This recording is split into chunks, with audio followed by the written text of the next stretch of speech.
Well, hello everyone, and welcome to Saint Peters Prep Baseball here at Cave Point. As your Marauders are set to host the 5-14 Paramus Catholic Paladins here on a rainy Tuesday night. I am Michael Daly alongside Dan Marr. This is the first game of the state playoff action here for the Marauders. And tomorrow night, your Marauders will host the Bees of Bayonne here at Cave Point in a county championship final. So we will have that for you here on the docket, on the Nation Station. We appreciate you tuning in, and stick around. The action will begin in about 20 minutes or so.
Well, hello everyone, and thank you for tuning in.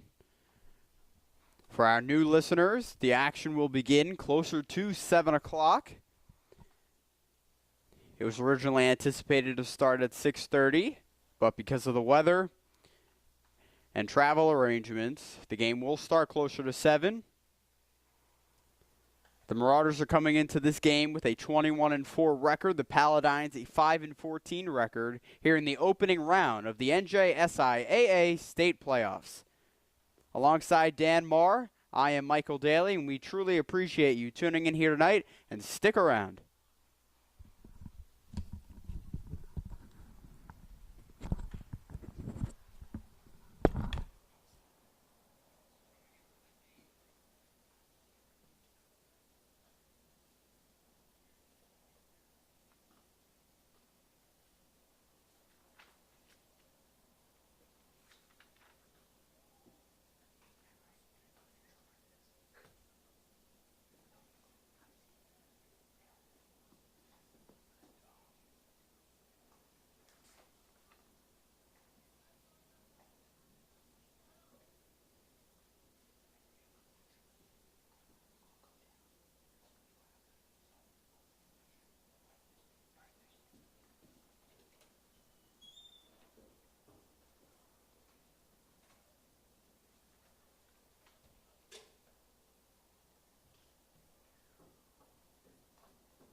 Hello, everyone, and welcome to the action here as we start our pregame show, as we get it underway.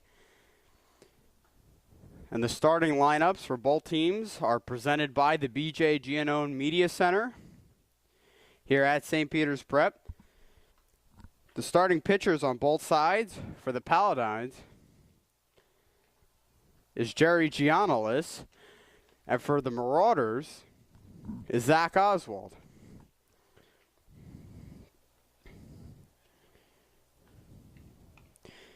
And here is the starting lineup for the Paramus Catholic Paladins. Batting first and playing center field is Elias Campbell.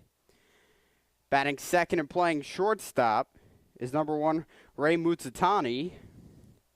Batting third and playing first base is Andrew Rodriguez. Batting fourth and behind the plate is Mike Lubinsky. Out in right field is Christian Maceda, batting fifth, and batting sixth is Tyler Gilligan, as he is hitting for the pitcher Jerry Giannolis. And Tyler Gilligan is the designated hitter, batting seventh and playing third base is Dylan Caramusa, batting eighth. And out in left field is John Barry. And rounding out the order at second base is number 17, Brian Hamlin. And the Paladins are led by head coach and manager Scott Luna.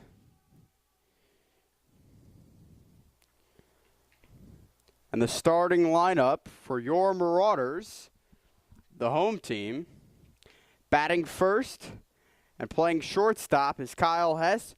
Batting second and playing first base is Jack Carey. The designated hitter is Ryan Dornio, and Zach Oswald will be on the mound, as I mentioned.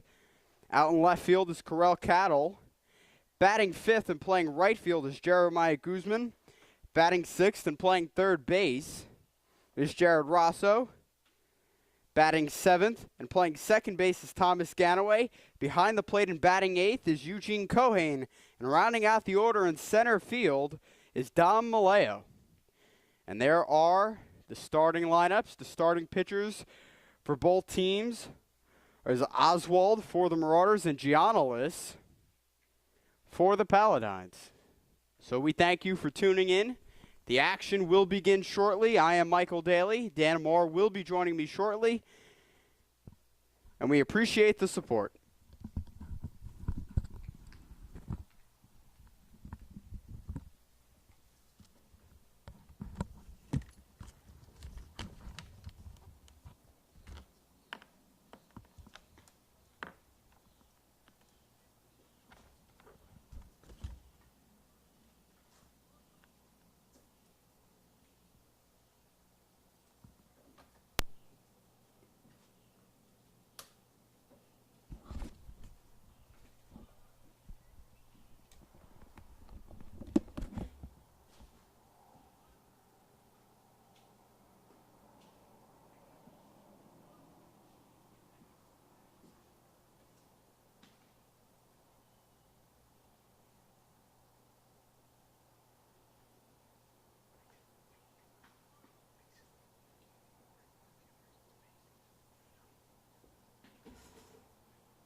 And hello, everyone, and welcome back.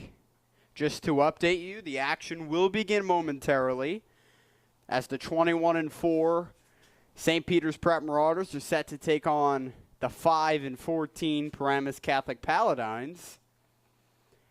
And in the last game for the Paladins, they had a 10-0 defeat against Ridgewood. So they definitely look to rewrite that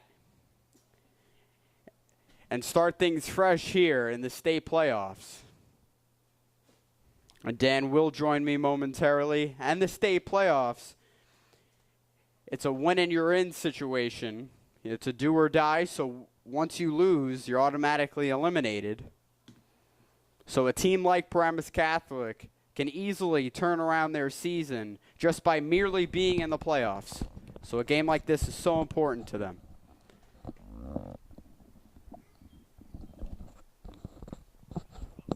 And now I am being joined by my partner, Dan Marr. Dan, how are you doing? I'm doing just great today, Mike. How are you? I'm doing very well. How do you feel about this game today, Dan?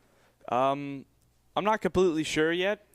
The Paladins do have a far worse record than Saint Peters Prep does, but you mentioned it is the playoffs. Really, anything can happen, no matter what league it is. Zach Oswald has not had the greatest season, but at moments he's had like sparks of brilliance. And, if he can get going here today, I think it could be really hard for the Paladins to score more than 2 runs. And Dan, we've seen Zach Oswald on the mound here at Caven Point alone 4 times this year, and each time he has improved throughout. So definitely look for him to bring his A game here tonight in the opening round of the state playoffs. And this game was originally scheduled to take place on Thursday, May 24th. It was pushed back to Tuesday today because the graduation for St. Peters Prep is taking place on Thursday. And that would mean 14 seniors, 14 players on the roster would be missing out. So they had to reschedule. And those are some big players as well. You're talking about Eugene Cohen, your catcher, Dom Maleo, big center fielder who always closes out the lineup, does his best against every team. Corell Cattle, Jack Carey. There's some big names in there. And Dan, last but not least, you'd also be missing your broadcaster, Michael Daly, because he's graduating that day.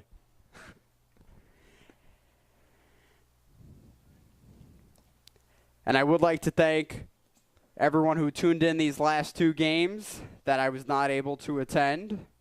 Yeah, Russell did a great job. Yes, Matt Russell did a great job in my absence, and I thank him for that. So now I'm back, and Matt Russell, he will be a part of the broadcast to end this year and to start next year and beyond. So Dan and I, we do appreciate him stepping in because we are a 2-man wrecking crew, whether it's me or somebody else like Matt Russell helping you, Dan. It's more helpful when there's multiple people here, but that never seems to be the case. It's been very difficult to get more than 2 people here in the booth all season for this prep baseball team. It's whether it's me or you, or you and I. Charlie Sexton, of course, not here, down in South Jersey. President, Christian Santos. Of course. I am vice president as well. Christian Santos has been a great president since his sophomore year. We truly appreciate everything he's done. And his time has come up, and he is being replaced by Chris Amaral, who you'll hear over the airwaves of the Nation station. Hockey, and I'm sure he would love to do baseball broadcasts and football broadcasts. But we do appreciate your viewership. We do appreciate you sticking around and being with us, because what we love to do is broadcast and to disseminate the games to you and get them live to you. So we do appreciate your viewership and your constant support. And we're ready for some baseball here on a Tuesday night. The action will begin momentarily, so stick around.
Hello again. I am Michael Daly, joined by Dan Marr. Just to update you briefly, on the mound for both squads for the Marauders is starting pitcher Zach Oswald. And for the Paladins is senior starter Jerry Giannalis. The Paladins coming into this game with a 5-14 record. And Dan, as I mentioned, it is the playoffs. So you can essentially say both teams have a 0-0 record, a clean slate. So anything can happen, can mean a result in the season ending or continuing. Yeah, exactly. I think it all comes down to pitching in this game. You mentioned Giannalis and Oswald, senior versus sophomore. I think it's just going to come down to a mental game. And, speaking of mental game, it was exam review day for everyone except the seniors. And I got a chance to talk to Zach Oswald right after school today. And he told me that he's reading a book. I believe it's one of the summer reading books for Saint Peters. And it's all about, his concentration, his mental focus. So I'm sorry I cannot recall the name of the book.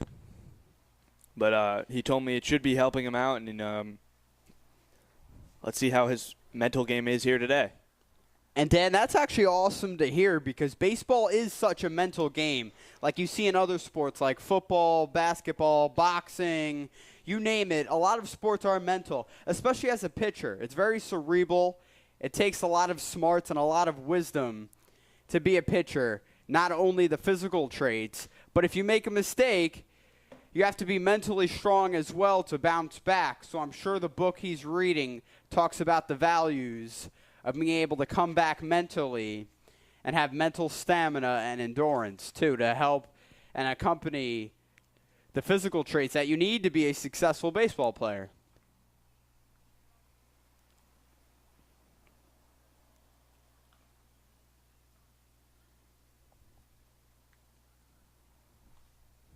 And Paramus Catholic right now, they're just doing infield, outfield as they wrap that up. That looks to be ending, and the action looks like it will be underway in the next few minutes. The umpires trot out behind home plate to talk to both managers. Mike, you mentioned the mental game, and, it's not just the physical. We were talking about it.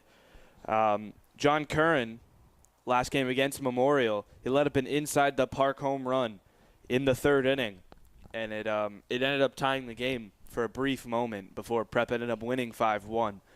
But he was immediately able to bounce out. He got 2 quick ground outs and a strikeout right after that, 3 straight outs, no waiting. So the fact that he was able to bounce back like that, it just shows his mental game is right there. And, he didn't let that big play from Polanco affect him at all.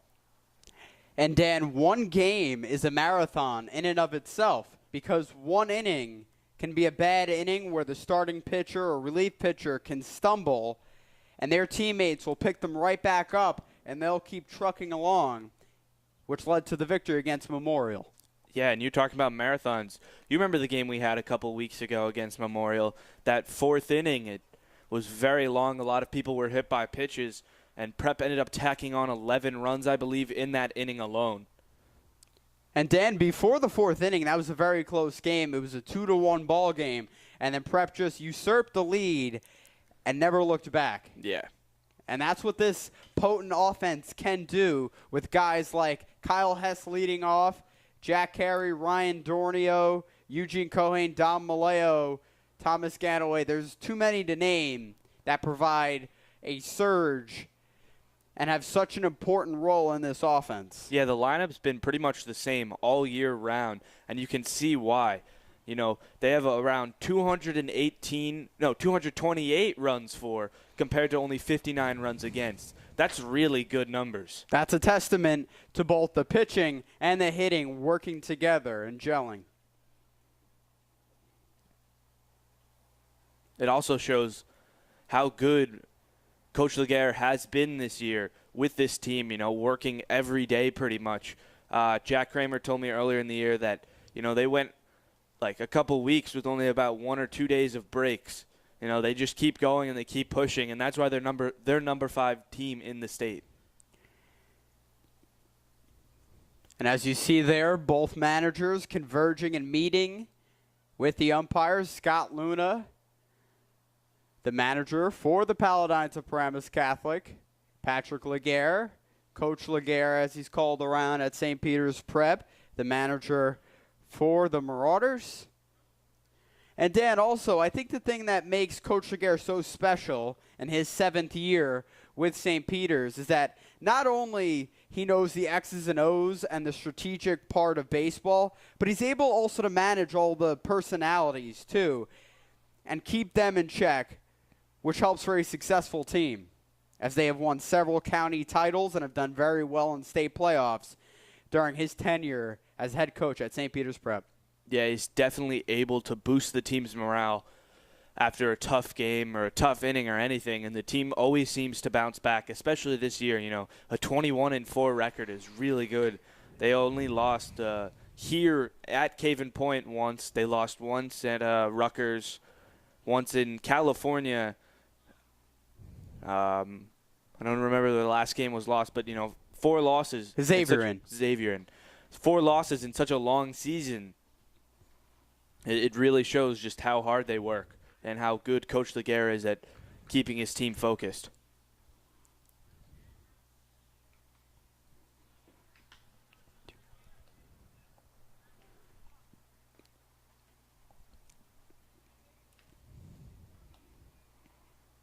And Dan Marr will be doing play-by-play today.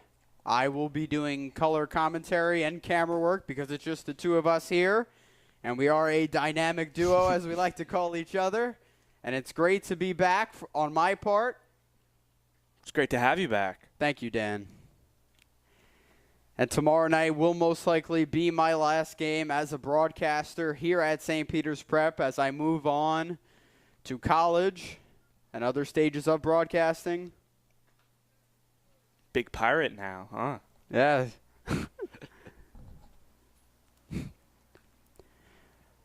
But once again, we do appreciate the viewership over these last 3 years that I've done broadcasting here at St. Peters Prep.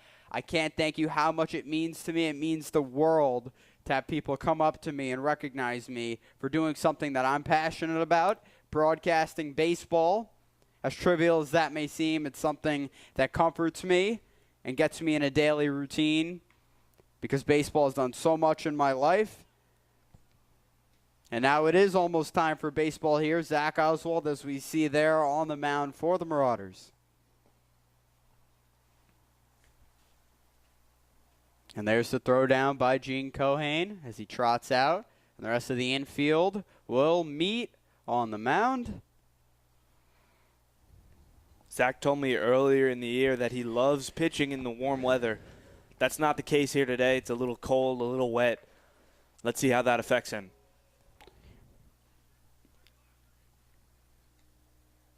And it is very damp outside, also very humid as well, especially in this booth. Kind of muggy outside. So we'll see if that plays a role in his performance today, or tonight rather, on the mound. And take us away, Dan. All right, so Elias Campbell steps into the batter's box. Zach Oswald dusts his feet off on the mound.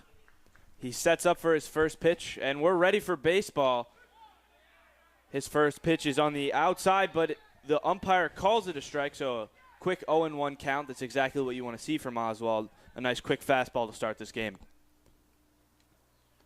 Another swing and a miss there. Count is 0-2. Campbell has to get around on that fastball.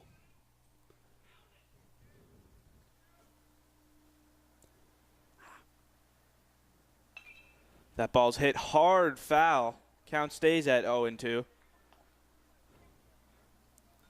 Campbell down in the count early. Left-handed pitcher Zach Oswald looking to put him away here. Pitches up high, 1-2.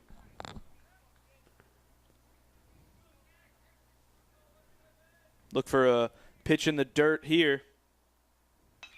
That ball's popped up towards Jeremiah Guzman. He's running down the foul line, and he makes the catch for the first out of the inning. Nice play there by Guzman.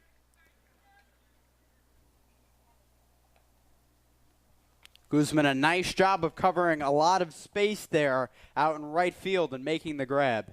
Yeah, he looked like a cheetah or something like that. You know, that ball was in the air and he was under it immediately. I couldn't even turn my head in time. It was crazy. Guzman, one of the better athletes on this roster.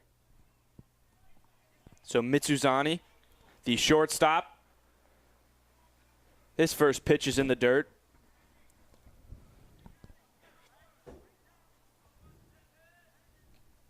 Eugene Cohen all year has done a great job of keeping the baseball in front of him. A nice strike there from Oswald.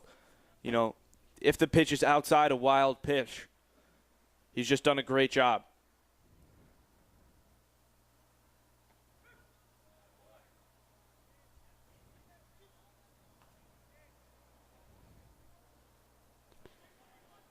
The 1-2 count to Mitsuzani. Hit hard over the right side bleachers by the foul line. Count stays at 1-2.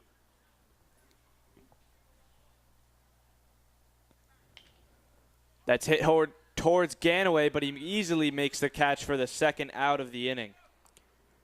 That ball had a little bit of a spin on it, Mike.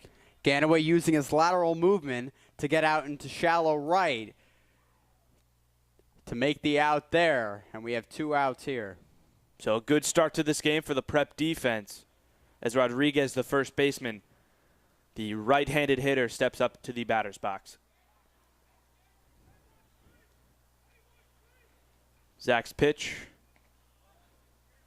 curves to the outside for a ball.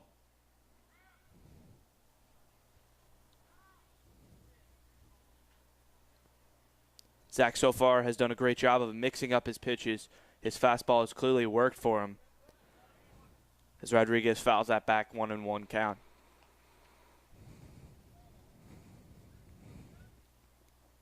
And Oswald does a nice job of mixing in changeups along with his fastball. We haven't seen too many changeups here so far, mainly just fastballs and breaking balls. But look for changeups to be on the rise today. There's a throw in the dirt. Count is 2-1.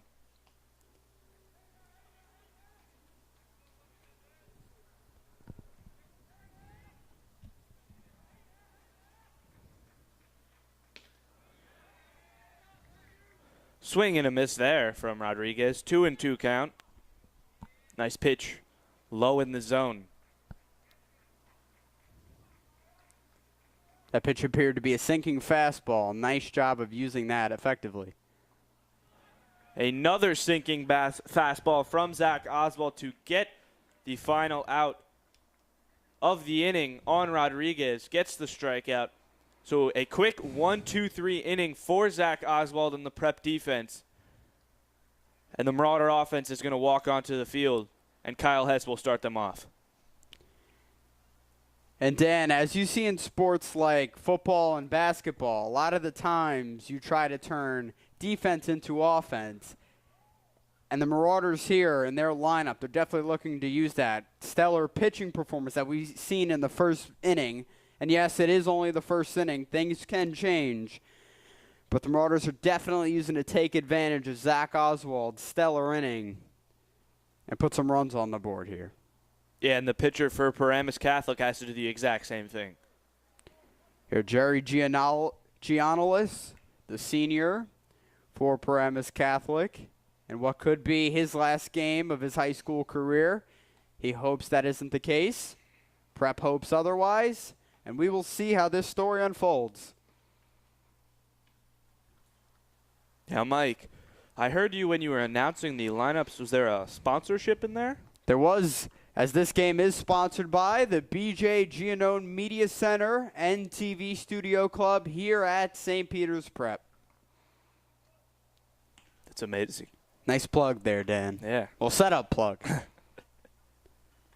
I mentioned it last game. I was calling it out. Sponsorships at Prep TV at SPPprep.org. I think it's something like that.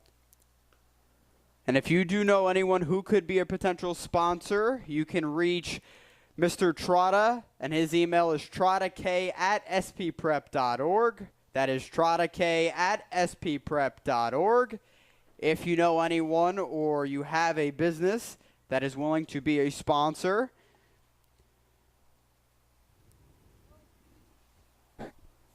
that's always great to have. Yeah, if you cannot reach Mr. Trotta's email, the Prep TV studio email is preptv@spprep.org. Once again, preptv@spprep.org.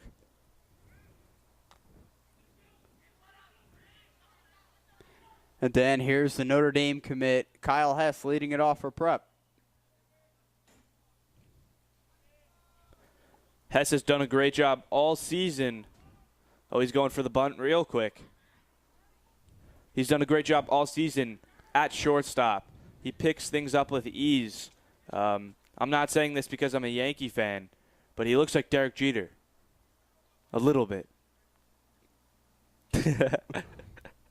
Well, then I don't know if I would make that comparison, but Kyle Hess is a phenomenal player and a key contributor to this lineup. The pitch from Giannalis. In there for a strike, so an 0-2 count early for Hess.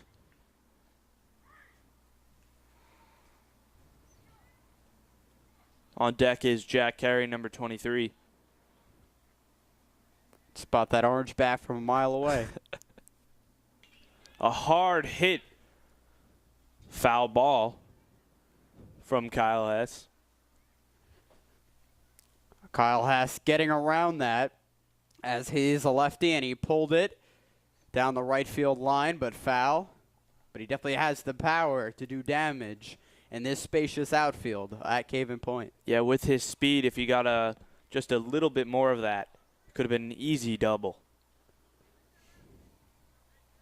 So Giannalis' pitch is hit hard again down the right field line, foul. And we do apologize if we can't pick up exactly where every foul ball is. We only have a one-camera setup to end this season off. But we will inform you with our play-by-play. Almost hit Kyle Hess in the head. Count is 2-2.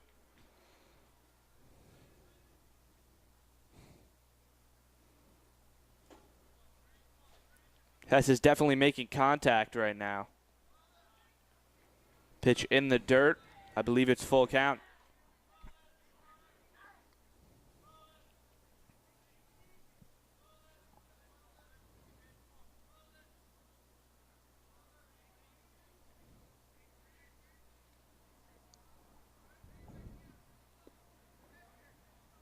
The pitch to Hess. Pop behind him, foul. Hess is definitely staying alive against Giannalis as the first hitter in the bottom of the first inning.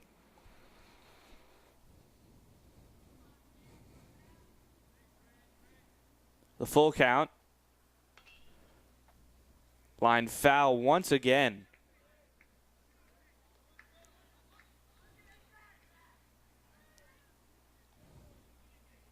Mikey's very close. Here's Hess just looking to straighten a pitch out and put it in fair territory so he can utilize his speed, as you mentioned. So his pitch hit foul again down the right field line. He's now had 9 pitches against him alone.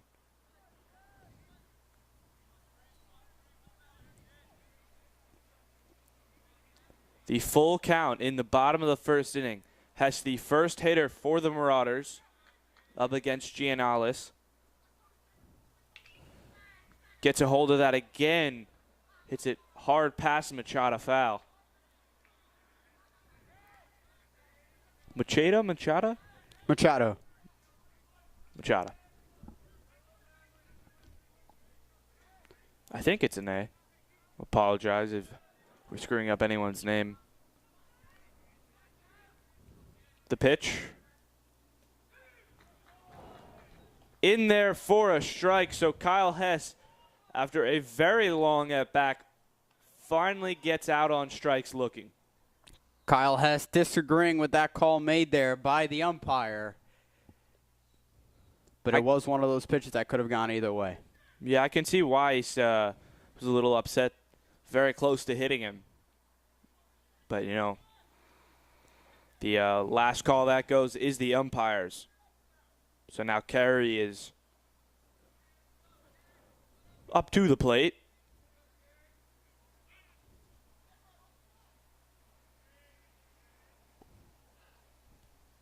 He hits that one hard towards center field. Campbell is going for it. And the left fielder misses it. Carey's going to go to third. And they're going to have him stay at third. So one pitch and a triple for Jack Carey to start hitting off for the Marauders. Mike, he hit that one extremely hard in the gap between the left fielder and the center fielder. And John Barry, he had trouble getting to it. Yeah, he almost had it. He called Campbell off. But it just wasn't enough. He had it in his glove, in the webbing.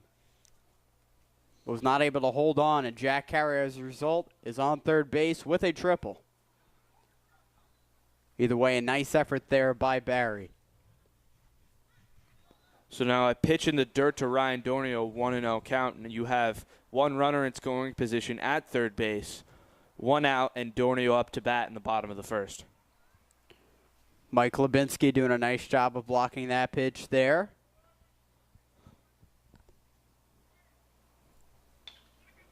Dornio hits that one, and it gets past the first baseman, but Giannalis gets there in time to get the out, but that's not before Jack Carey can run home.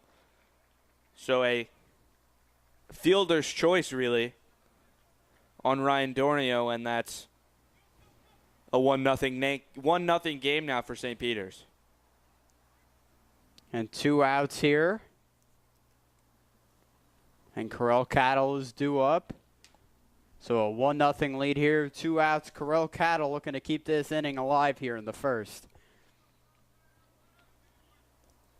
Yeah, Mike Rodriguez went to grab it, slipped right through his glove like there was a hole in it. Luckily, Hamlin was there, the second baseman. Strike to Cattle there. Hamlin, the second baseman, was there to toss it over to Giannalis to get the out. Giannalis doing a nice job of working the inside part of the plate where the hitters, they won't try to swing at it as Giannalis gets time there. And he's doing a nice job of sneaking the pitches inside. There's another one, but that one is down low. Count is 1-1. And as a pitcher, it's all about working the zone, and Giannalis has done a nice job of doing that today. Here's his pitch. In there for a strike. Mike, I'm not going to lie. I do not know the umpire strike zone right now. It seems a bit all over the place, depending on if the hitter is left-handed or right-handed. Outside, 2-2. And I'm sure the umpire's trying to feel out his comfort zone so far in this game and where he will call balls and strikes.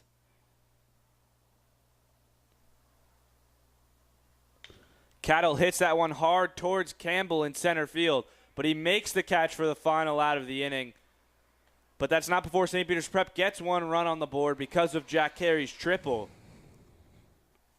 So a good start to the inning for the St. Peters Prep Marauders, and Oswald will come back onto the mound. And Dan, a lot of times in baseball, especially if you watch professional baseball or collegiate baseball, a lot of the times, especially up at the plate, launch angle is talked about. And the Marauders have done a nice job of lifting the ball in the air and getting a lot of distance on the ball and making the outfielders of the Paladins have to cover a lot of ground and make some plays. Yeah, that one, though, from Cattle definitely got a little too high on him. And Campbell caught it right around where the football field's 50-yard marker logo is. So it looked like it was going to go a lot further, but Campbell read it nicely.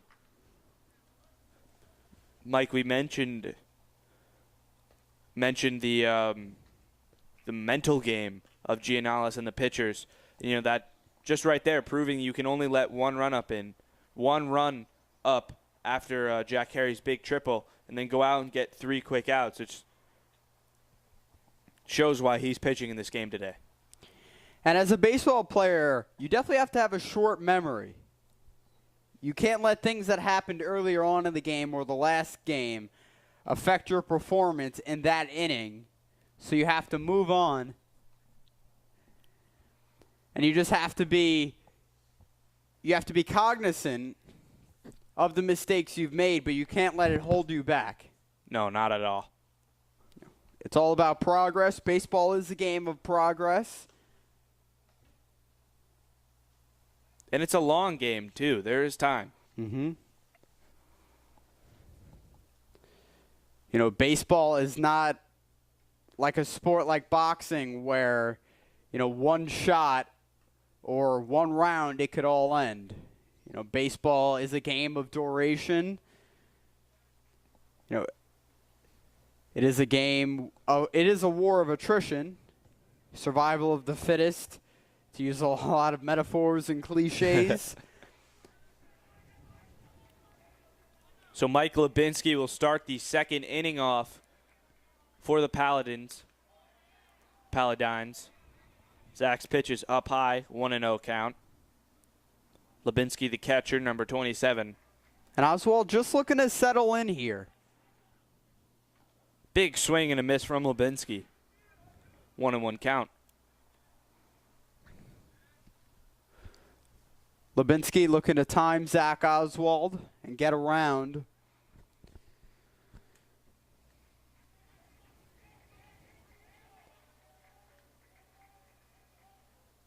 Oswald's pitch. Lubinsky pops that one up. Hess is calling everyone off. Cattle comes up behind him, but Hess makes the catch anyway for the first out of the inning.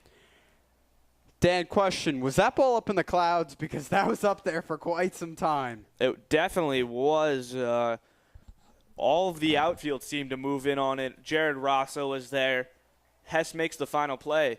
And, you know, with the very cloudy day, you can lose the ball easily. So, good concentration there from Hess. Machado, the right fielder.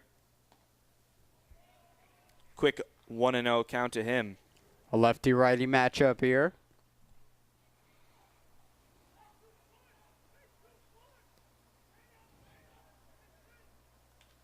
Oswald's pitch is fouled back.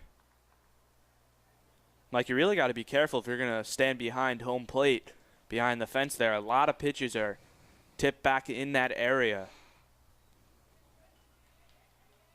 And we're lucky we're in a good spot. Definitely. Down low, 2-1. Yeah, a lot of people hit it right on that mound behind the prep dugout. And especially in this prime seating area behind home plate by the backstop, you definitely have to be vigilant. Just in the zone from Oswald there. 2-2 count. You definitely have to be vigilant of flying objects like a baseball.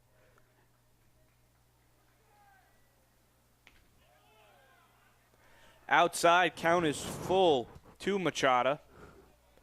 Mike, don't forget the soccer balls. The kids are playing in the back again. Oswald using the breaking ball there.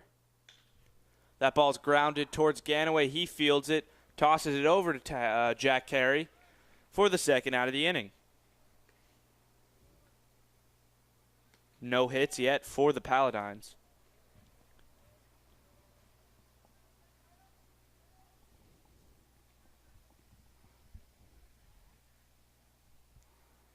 Zach Oswald just looking to get in a rhythm here. The DH, Gilligan. Tyler Gilligan. Up to the plate. Oswald's pitch, nice pitch in there for a strike. On the outside of the plate for Gilligan.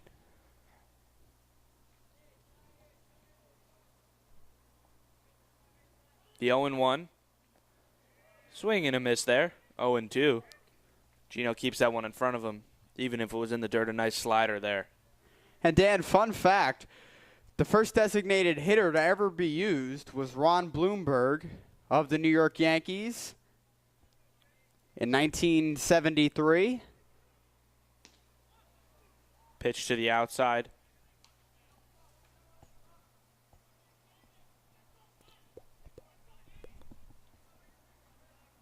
I'm just spitting some facts here, Dan. Swing and a miss, but it gets behind Eugene. He's going to have to make the throw over to first, but it's not going to be in time, so Gilligan gets on base. Would have been a strikeout, but, you know, we talked about Eugene being able to keep all balls in front of him. Not able to do it there. Well, it will be scored a strikeout for Gilligan, but the out will not be recorded. So a runner on first, Tyler Gilligan for the Paladins as they look to get in business here.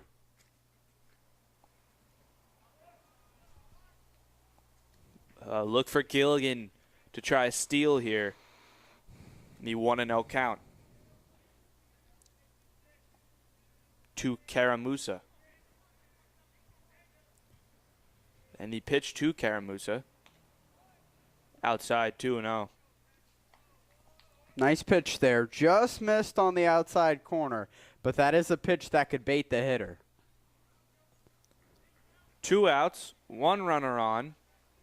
Here in the top of the second. Caramusa fouls that one back. And Dan, you definitely have to be aware if you're going to be out there. And as we see a fan running out there, he'll have another souvenir. That one is popped up towards Guzman, and he'll make the final out of the inning. So it could have been a 1-2-3 inning, but Gilligan gets on base with a strikeout not recorded. Either way, Oswald gets out of the inning with a pretty quick inning too, by the way. So the Marauder offense will come back to play. And it's always a nice thing as a pitcher, like Zach Oswald, to know that you can have a safety blanket in your teammates out in the outfield and in the infield. So that's always a good thing to have guys like Guzman and Kyle Hess, who are only juniors out there. They're going to be a big part of this team next year, Mike.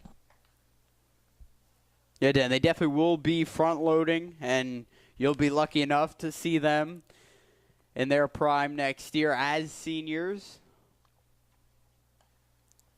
The lineup is going to be very different from this year's lineup. There are so many players who do not play all that much right now. Andrew Chaparro, a big base runner for this team. You know, Sean Demo. Zach Oswald will take on a bigger role than he already has. But then you already have the people like Jeremiah Guzman or Kyle Hess who really will command this team next year.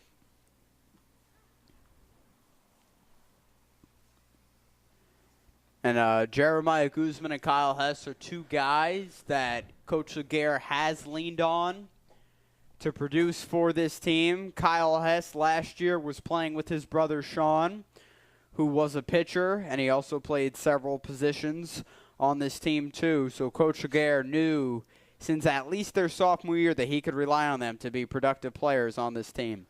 And speaking of Jeremiah Guzman, he is up to bat right now. What a segue. Start this inning.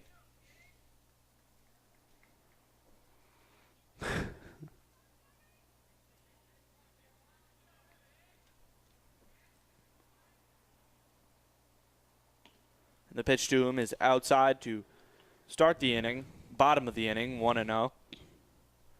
Guzman known to hit the ball pretty far.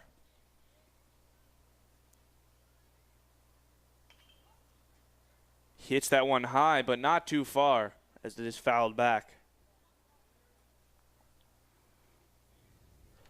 1-1 count. And Guzman is another hitter that utilizes the launch angle and gets an upward swing. Outside for a ball, 2-1. And an uppercut swing can do a lot of damage as opposed to a level swing or a downward chopping swing.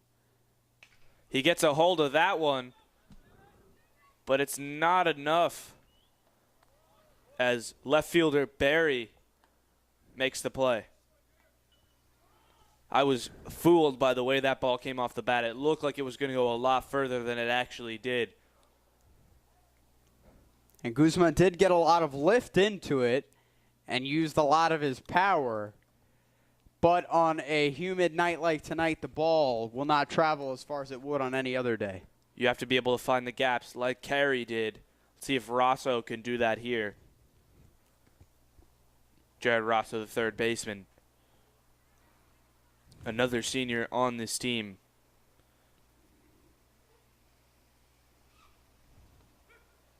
Pitch to him is a strike, 1-1 count. And Dan, I'm sure Jared Rosso's looking forward to tomorrow's county championship against Bayonne because Rosso himself is a Bayonne native. There are quite a few Bayonne natives on this team as that ball sails outside 2-1. And I myself am a Bayonne native, although I don't have any effect on the game. I'm just a conduit. He grounds that one past the shortstop to Barry in left field, and he'll get on base with a single.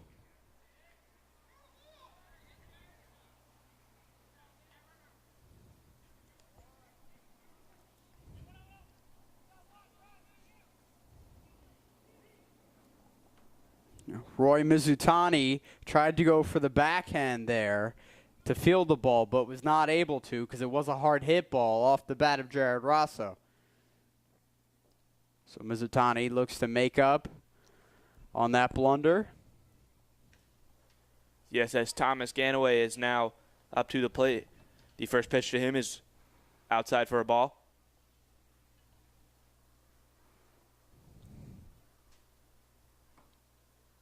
The 1-0 count. Giannis' pitch. Strike. No, my apologies. 2-0 count. So it was a ball.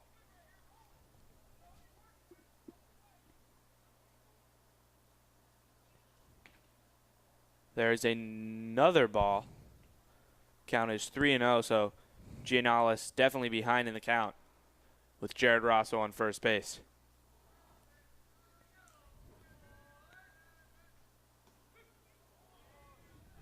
There is a strike, 3-1 count. Definitely what Giannis needed. And then in a 3-0 count, you could definitely expect a pitch to be down the heart of the plate, even a 3-1 pitch. Ganaway lines that past the third baseman to Barry. Rosso's going to go to third. Ganaway goes to second. And a double for Thomas Ganaway right past the third baseman, Karamusa. So Rosso advances from first to third. Ganaway gets himself a nice double there by slapping it down the third base line. And using advantage of this big field. Definitely. Karamusa was there. He made the diving play. The ball just got right under his glove.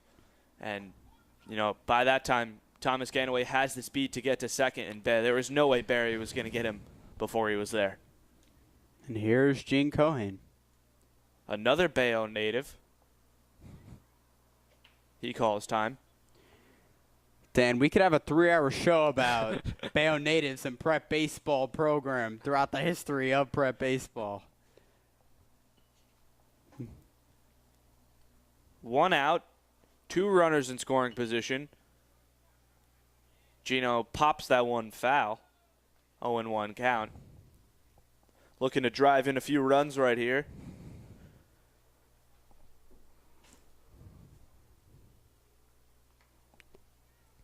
There's just something about Bayonne and baseball and prep all being related and connected. There's a strike to him, 0-2 count, so he falls behind.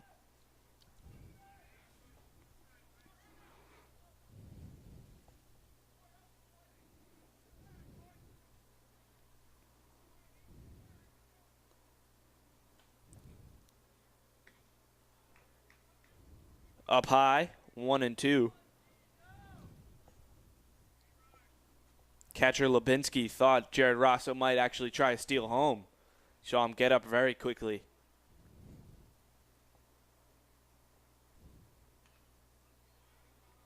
Pops that one right over the head of the umpire. Really tips it foul.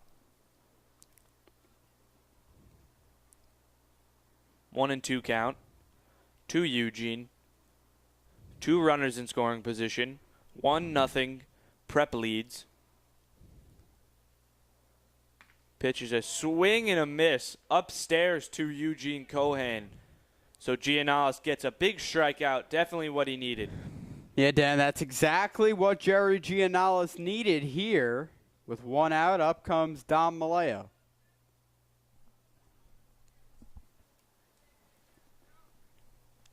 Correction, 2 outs. So he looks to get out of this jam.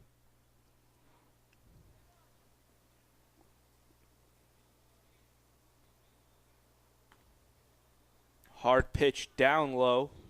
Just outside the strike zone, a 1-0 count. Fastball there by Jerry Giannalis. Yeah, you saw the oomph in his throw. You can definitely hear the snap of the glove. Almost hit Dom Maleo there.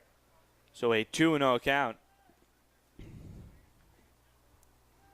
Mike Lubinsky has done a great job, really, of keeping everything in front of him.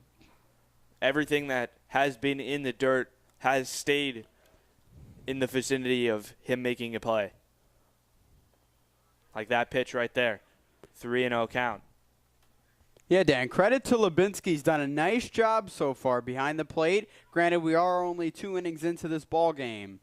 But credit to Mike Lubinsky. Yeah, you definitely got to give credit where credit is due.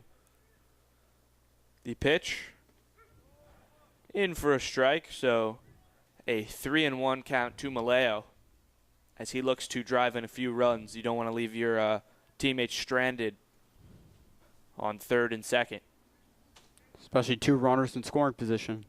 As he grounds that one, Giannalis is going to try to field it. His throw over to first is in time for the final out. Dom Maleo not happy with that as he leaves Thomas Ganaway on second and Jared Rosso on third.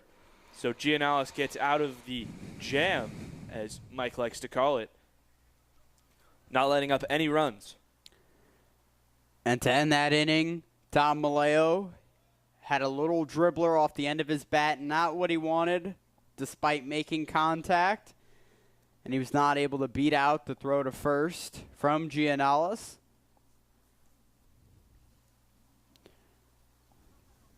But Dom Maleo is a great center fielder for the Marauders, so he looks to forget about that. Not that that is a problem, but he looks to forget about it, I'm sure, and make some great plays as he always does out in center field. Yeah, you talk about short-term memory as a baseball player, just like many other sports. And, you know, we're going into the top of the third inning. And, Mike, I think it's time for a quick weather update. Absolutely. All right, so we're here at Cave & Point Field in Jersey City. It is clearly cloudy outside. Not too much wind, but it is a little bit cold. The weather has dropped to a nice cool 59 degrees. Sunset is at 8:13 p.m., and it's supposed to stay about the same until tomorrow, where the sun will come out and it will get up into the 80s. And the lights are needed here at Cave & Point, as you can see, in an overcast night. Well, not really overcast, but, you know, cloudy nonetheless. Yeah, it was raining and drizzling all day.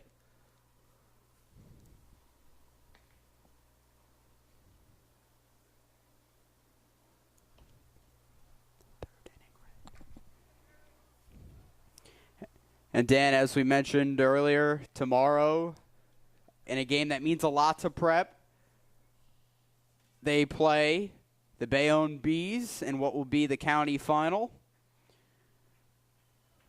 Mike, last time those two teams faced, Prep came away with a huge comeback win.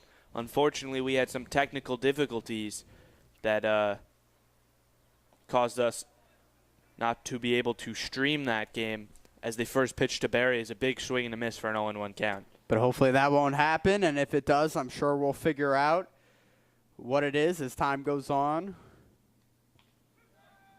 Pitch in there for a strike, 0-2 quickly to Barry as he falls behind.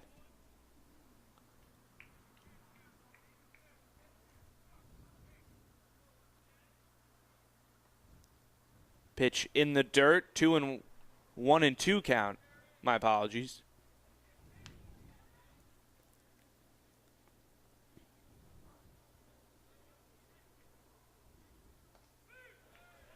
Zach Oswald gets Barry looking to start this third inning off with a strikeout. Oswald using the lower part of the zone to get Barry looking there.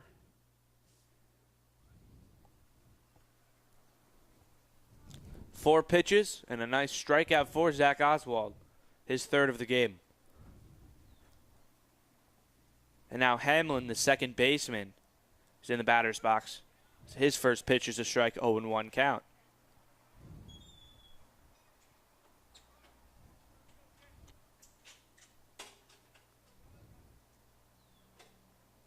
Big swing and a miss from Hamlin.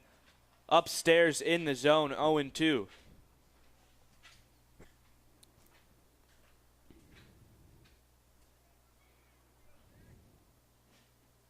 Zach looking for the strikeout.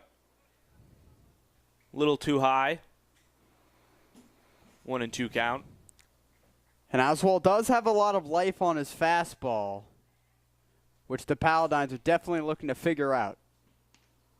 There's a pitch almost hitting Hamlin. 2-2. Nice reaction time there by Gene Cohane to prevent an HBP.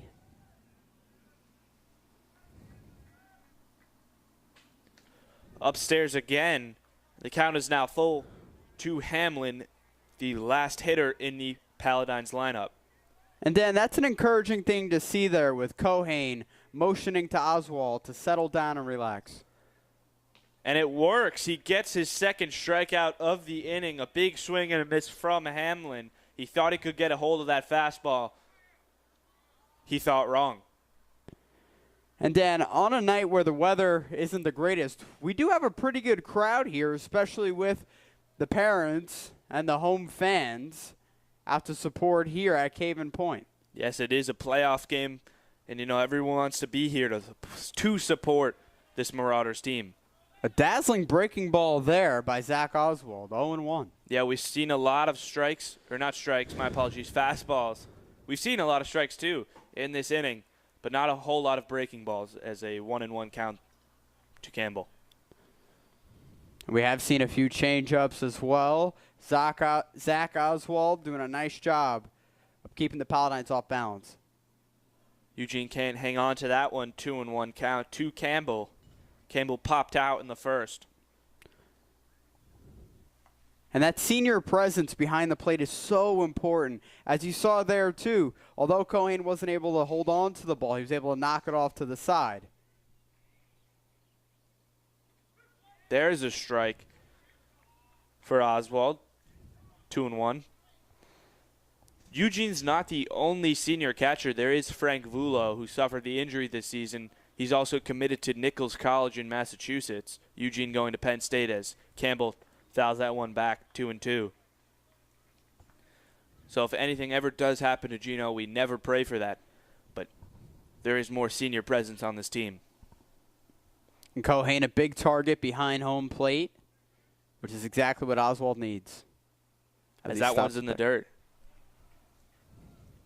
Yeah, I definitely kept that one in front of him, as Mike was saying. 3-2 count. 2 outs. 1-0 game for Saint Peters Prep here in the top of the third. Looking to put the inning away. It's grounded towards Rosso. He fields it. His throw over to Carey is not going to be in time. So Campbell gets on base for the first hit for the Paladins. And a nice job there, Dan, by Elias Campbell legging out that infield hit and using his speed. Yeah, Rosso fielded it fine. There was no problem on that end. The ball just didn't travel fast enough. Still 2 outs, 1 runner on. Mitsutani, the shortstop, is up to the plate. He's looking for a bunt.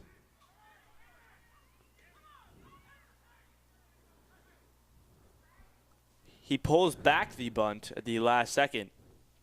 And Kohane does have a very strong arm, as you saw there. He fired right down to first base to check Campbell. Yeah, Campbell taking a bit of a lead. Will not be surprised if he's trying to steal, if Mitsutani is trying to bunt. There he goes. The throw from Eugene is in time. A nice throw from Eugene Kohane to Thomas Ganaway to get Campbell out at second base for the final out. Kohane using his cannon there and his catching prowess to gun down the runner and end the inning. Great job by Eugene. And Dan, I played several years of baseball with Kohane, with Gene, since I was about 8 or 9. So I've seen that happen one too many times, especially being an opponent of his, where he's thrown me out. So I know the kind of arm he has behind home plate. Definitely a very nice throw there from Eugene, and Thomas Ganaway fielded it perfectly as well. You got to give it up to him as well. And I don't mean to sound corny here or cliche, but baseball is a game where it takes 2 to tango. So you need a great throw, and you also need Ganaway to get into position to make the play there, which he did. We should make that a hashtag. Hashtag 2 to tango. Hey, I'm all for it. Gonna make a big sign in the TV studio room next year. 2 to tango. And baseball is a microcosm of life, Dan. You know, you need 2 to tango. You can't live life by yourself. You need other people to help you and get you through life.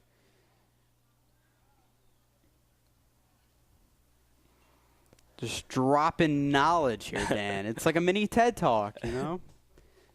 It's actually longer than a TED Talk. These are like 2 hours. Yeah, but that little blurb I said is like what you find in a TED Talk. So Kyle Hess will start the bottom of the 3rd inning for St. Peters Prep. He struck out in the first. He hits that one hard foul. Barry's still running for it, but it lands before he can make it there. Mike, Hess had a really long at-bat in the first inning. I think it was around 11 pitches or something. He just kept fouling him down the right field line. Foul after foul before he finally struck out. Yeah, Dan, it was 11 pitches. There's a pitch in the dirt by his feet. Count is 1-1.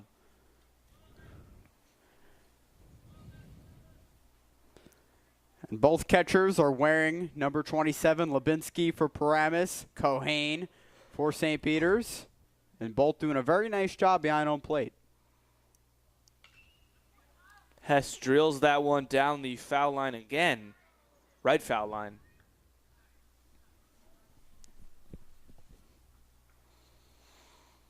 You got to give it up in general to both sides of the outfielders. It's such a big field here at Caven Point with the connecting football field. And so far they've been able to cover ground extremely quickly. People like Guzman. Even Kyle Hess, he's able to get out into the outfield for pop flies to make plays. And the Paladins, Campbell, the center fielder, has done as well. The check swing appeared to hit the knob of the bat, as you could hear it, off of Hess.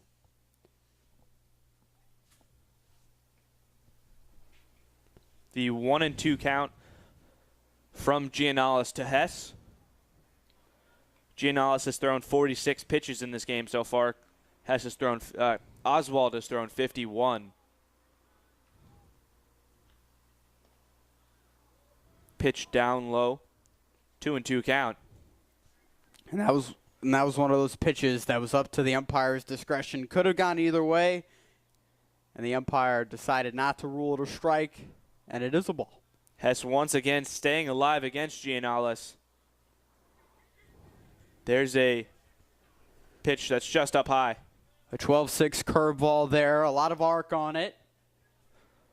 Not an easy pitch to hit. It definitely a pitch meant to fool a hitter like Kyle Hess. Hess fields that one. A nice play by the first baseman. Giannalis tries to get back, but it's over his head, so Kyle Hess will get on base. Rodriguez, the first baseman, makes a nice sliding play, but his throw to Giannalis was too far, and he tried to grab it with his bare hand, but it was just too high. So Hess will get on first with an error.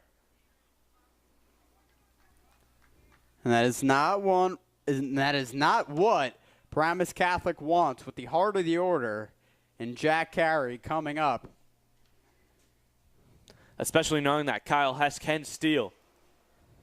He's done it all season. Let's see if he can do it here. Kyle Hess has the speed, and Jack Carey with that orange bat that I just adore, he can definitely do damage. It's because you're a Mets fan, Mike. He hits that one high up in the air. Campbell calling everyone off, and he'll make the play, so Kyle Hess will jog back to first. So, 1 out now, 1 runner on base. You know, Jack Carey has literally only had 2 pitches thrown in his direction. He's hit both of them into the outfield. One was a pop out just now, and the first one was a big triple coming in the first inning. Giannalis has now thrown 50 pitches as Ryan Dornio steps up to the plate as they check over at first. Hess the runner on first for Prep. Hess did not get a chance to even try a steal while Carey was up. Let's see if he can do it against Dornio. Dornio, another hitter known to take pitchers the distance. Another check over at first. Giannalis playing it safe. Yeah, Dan, Dornio definitely has a lot of pop, and he can definitely take a pitcher deep. So you have to be very aware and cognizant of his power. Kyle Hess goes, and he's safe. He bumps into the shortstop, Mitsutani. He loses his helmet, but he'll get to second with a steal. Hess sliding underneath the tag. Not the best throw there by Lubinsky. But nonetheless, Hess gets in there with a stolen base. So now you have 1 runner in scoring position with 1 out here in the 3rd inning. Hess taking a commanding lead once again. The pitch to Dornio. Down low. Actually, in there for a strike, so count as 1-1. The umpire making a little bit of a late call. Can say that again. Lubinsky wasn't sure what the call was. Giannalis' pitch. Down low. Kyle Hess thought about going, but stays back. So 2-1 count. And that's definitely at the forefront of Mike Lubinsky's duties as a catcher to keep Kyle Hess at bay.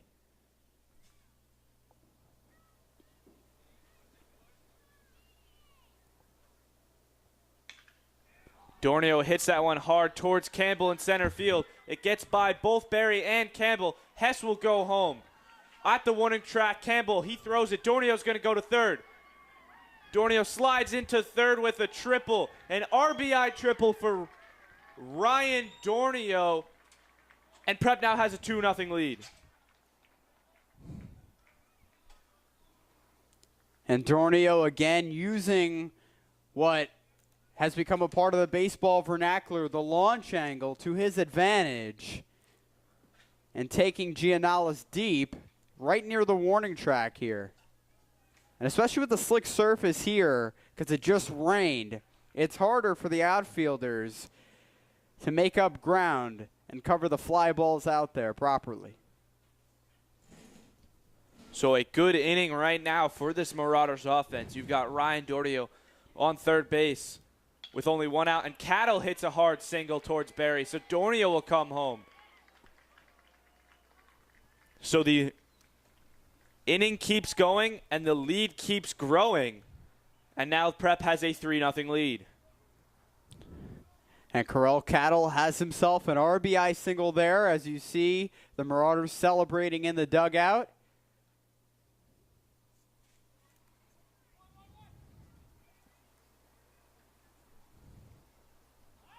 The check over at first. And a rundown.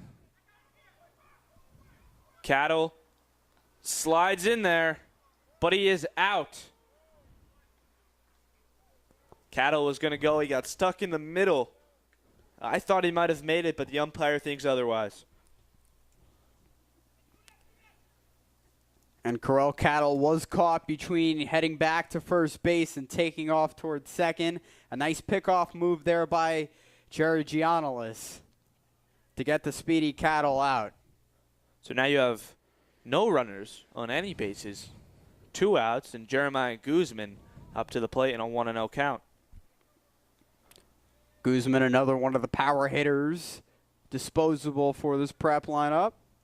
Right now, this left side of the field, Mike, has really been working for this Marauders offense. 2-0 count. You know, Carey hit that triple in the gap. Dornio hit the triple in the gap. And then a single from Cattle. As Guzman hits that one foul. Heads towards the trees behind the right field and first base bleachers.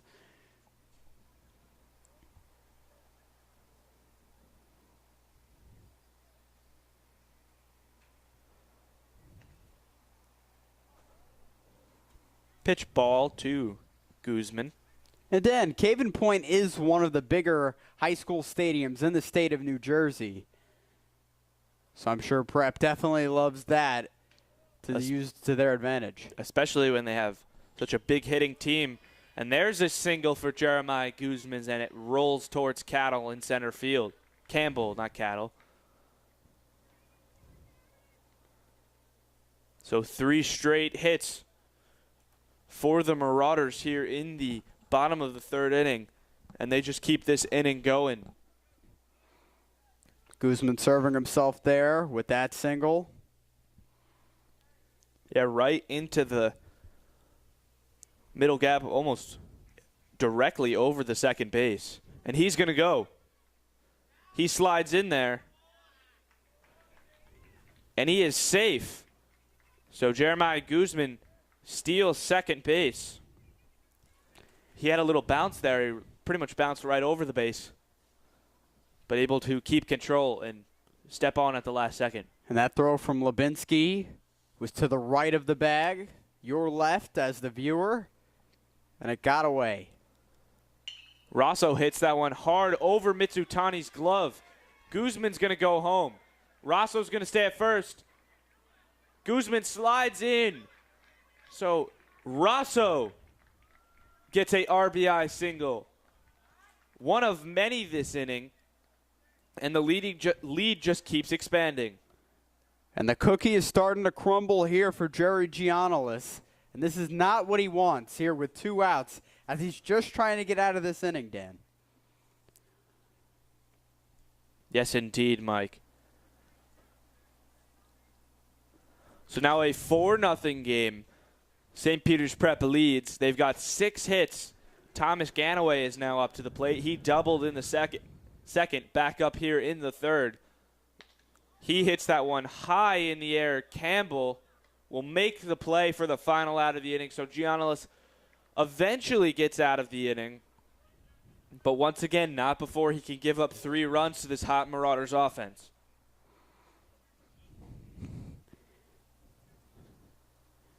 Mike, a rough inning. And Zach Oswald, he'll come to the mound with a comfortable 4-0 lead. And that's definitely a good feeling for him. And Dan, as you mentioned, the book he's reading about the mental aspects of life. Baseball definitely is a game that is a lot of mental. You know, like other sports, like boxing is said to be 90% mental, 10% physical. The same could be said for baseball. It might not be 90-10, but definitely a high percentage of it is a mental aspect. And you have to forget about the follies earlier in the game and move on and progress and do better. Yeah, Mike, and you saw Giannalis there definitely struggling with his mental game. he started to give up some big plays, and now they're down in a big hole going into the 4th inning. But he did pull back, though, towards the end of the inning, and he found himself a bit there by working the inside part of the plate and getting back into the rhythm that he was in the 1st and 2nd inning.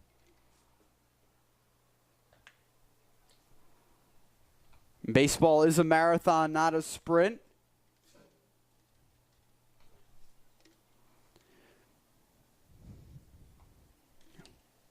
And baseball is a war of attrition, so you can use all of the bodies that you have to your advantage, able bodies that could provide run support and durable pitching. And Prep has a big roster, too.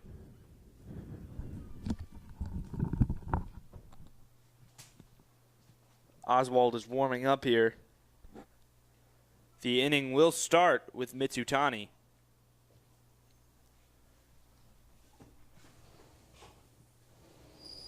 Oswald has thrown about 51 pitches. Giannalis threw 63 through 3 innings of play.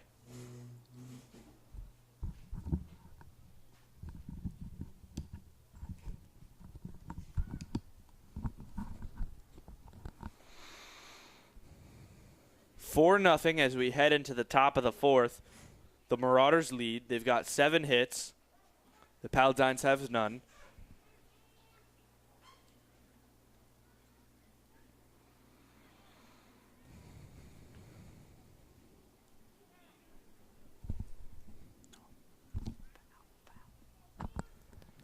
The 0-1 to Mitsutani.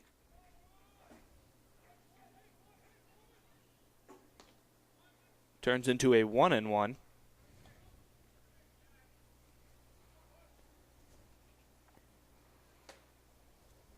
Prep has been 13-1 through regular season and playoff. Here, Mitsutani hits that one. Damaleo tracks it down pretty quickly for the catch for the first out of the inning.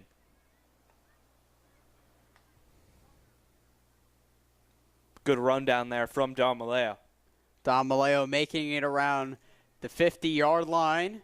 Damaleo, two-sport athlete, so where he's used to running the football down the field on the gridiron, he made an athletic play out in the center field. Yes, he did. So now we have 1 out here in the top of the 4th with Rodriguez up to the plate. And a nice strike there from Zach Oswald.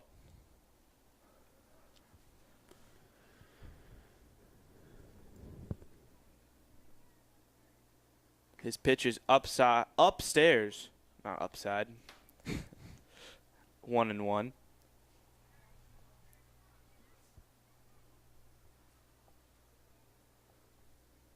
Eight 11 p.m. Tuesday night. Rodriguez hits that one hard, foul. The 1-2.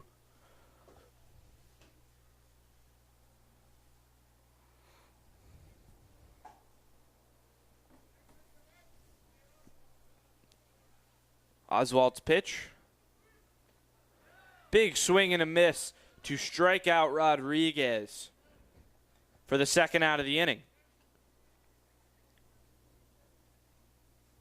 His 4th strikeout of the game.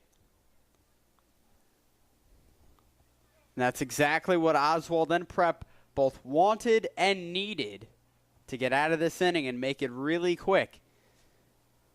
2 outs. Lubinsky, the catcher, gets a quick strike.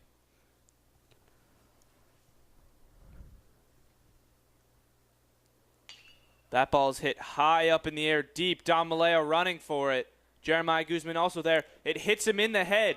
So Lubinsky will get on to second base, and he'll stay there. Damaleo had tracked that one down. He had it in him. He lost sight of it for a second, and it bounced right through his glove onto his head. Maleo definitely had the speed and the range to get to that ball, but he was not able to find himself completely underneath, which resulted in it hitting in his right shoulder. And, Mike, I believe that's going to be counted as an error, not a double, too. Big swing and a miss from Machado.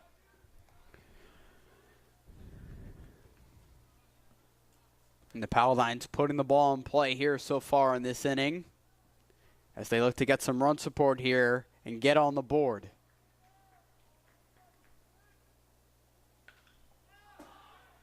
There's a pop-up behind home plate. Eugene makes the play for the final out of the inning. So they had someone on second base in Lubinsky, but it did not last long as Machado pops out. Lubinsky is stranded to end the inning there. Prep leads 4-0 as we enter the bottom of the fourth. And we thank you for tuning in with us here tonight on the Nation Station, simulcasted on YouTube as well. Thank you for tuning in. I, Michael Daly, am joined alongside Dan Marr. And we do appreciate your support. And this game is brought to you by the B.J. Giannone Media Center and TV Studio Club of Saint Peters Prep. Sponsorships, they're rolling in. It's very nice to see.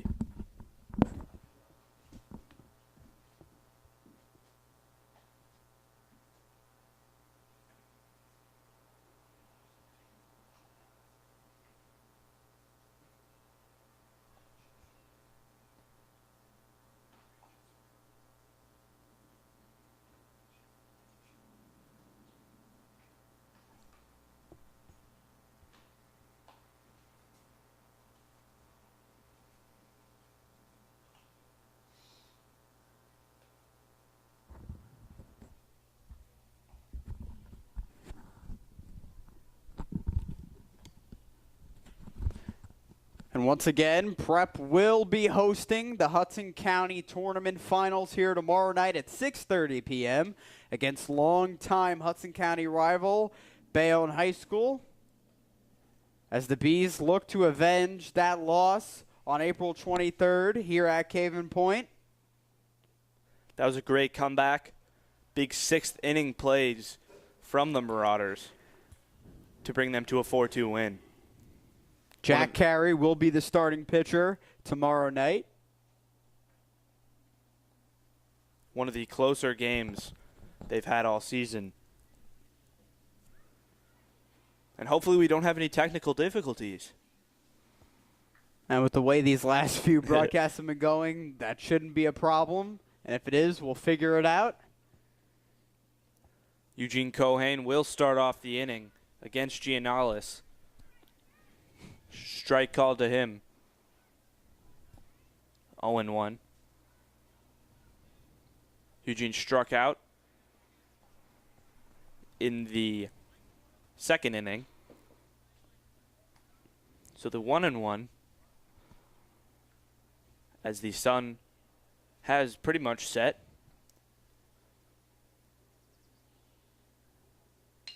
He drives that one into left field to Barry for a single to start off the inning. Gino doing a nice job of getting around on that pitch and sending it into left field.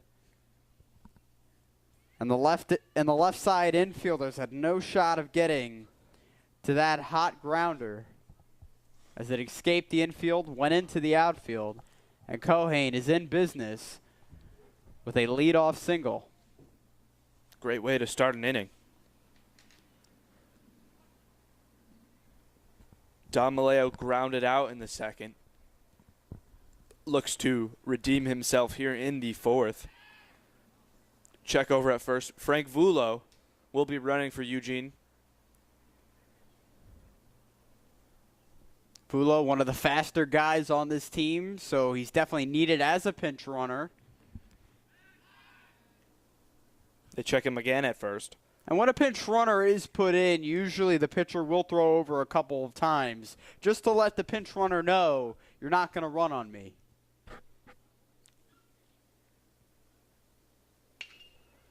Doesn't matter, though, as Don Maleo hits that one hard into left field to Barry. But Barry makes a nice play to keep Frank Vulo at second base.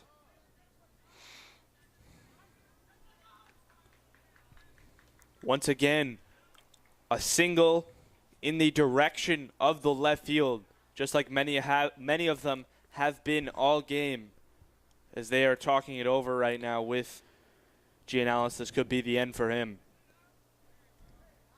Either way, Barry, though, on that play, definitely made a nice play.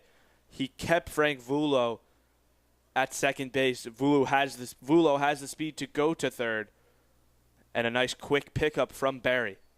Yeah, Dan. John Barry kept Frank Vulo at bay there by only allowing Vulo to get to second base. And what could have been a multiple base hit there by Dom Maleo, but it was not. But now you have one runner in scoring position and a runner on first base in Dom Maleo and no outs here in the fourth inning. The order resets. Kyle Hess is up to the plate. He struck out and got on base with an error, and he stole second base. Prep has a 4-0 lead. They have 8 hits compared to the Paladins 1. So they've definitely have been able to hit the ball in this game. Nice lead there by Frank Vulo. So he looks to take advantage of it. Pitch in there for a strike. Giannalis' 68th pitch of the game. And then after each pitch, Roy Muzutani at shortstop, he tends to run back behind Vulo to check him just in case there is a throw down there. So as we talk about baseball being a mental game, nice job of using his baseball smarts to make sure Vulo stays put at second base. Yeah, they really can't risk anything right now as we're winding into the latter parts of this game.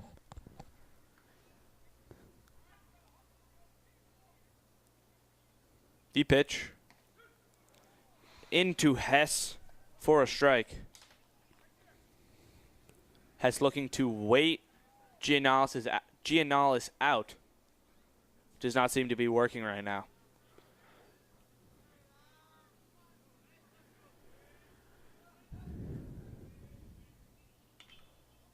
Hess hits that one towards the Paladins dugout. The third baseman, Caramusa, went for it, but it was just too far. Caramusa ran out of room. And Dan, tonight on a night that's kind of muggy, kind of humid, Prep has been getting a lot of lift on their balls and putting the ball in the air.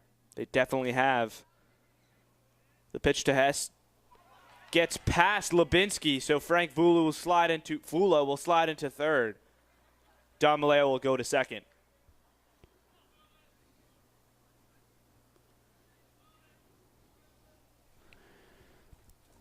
Now you have 2 runners in scoring position, Mike, and 0 outs here in the bottom of the fourth.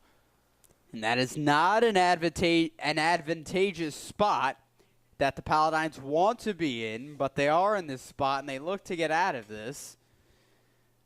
With Giannalis' pitching, as he does have a strong support group behind him and his teammates, especially the infield with guys like Mizutani and Lubinsky behind the plate. The pitch to Hess. He hits that one high towards Caramusa in the foul territory. Caramusa will make the catch for the first out of the inning. Caramusa doing a nice job of circling underneath that fly ball in foul territory to make the out. The first time that happened, it went too far into the bleachers. This time he gets under it and makes the play. And baseball is a game where you're constantly learning and constantly readjusting and calculating. So it appears they will intentionally walk Jack Carey. They don't want to give up another hit to him. But, Dan, I don't know if that's the best move because, as you saw earlier, Ryan Dornio put the ball near the warning track. He did. Pretty much the same spot that Jack Carey hit the ball. So that might not have been the best move there because Ryan Dornio might make them pay for this with the bases loaded here. That one gets behind Lubinsky again, so Frank Vula will jog in home. Dom Maleo goes to third, and Jack Carey goes to second. And everyone moving along there. Now two runners in scoring position here, just like before the last pitch. And Vulo scores, extending the Prep lead. Now the Marauders lead 5-0 over the Paladins here in the opening round of the NJSIAA state playoffs.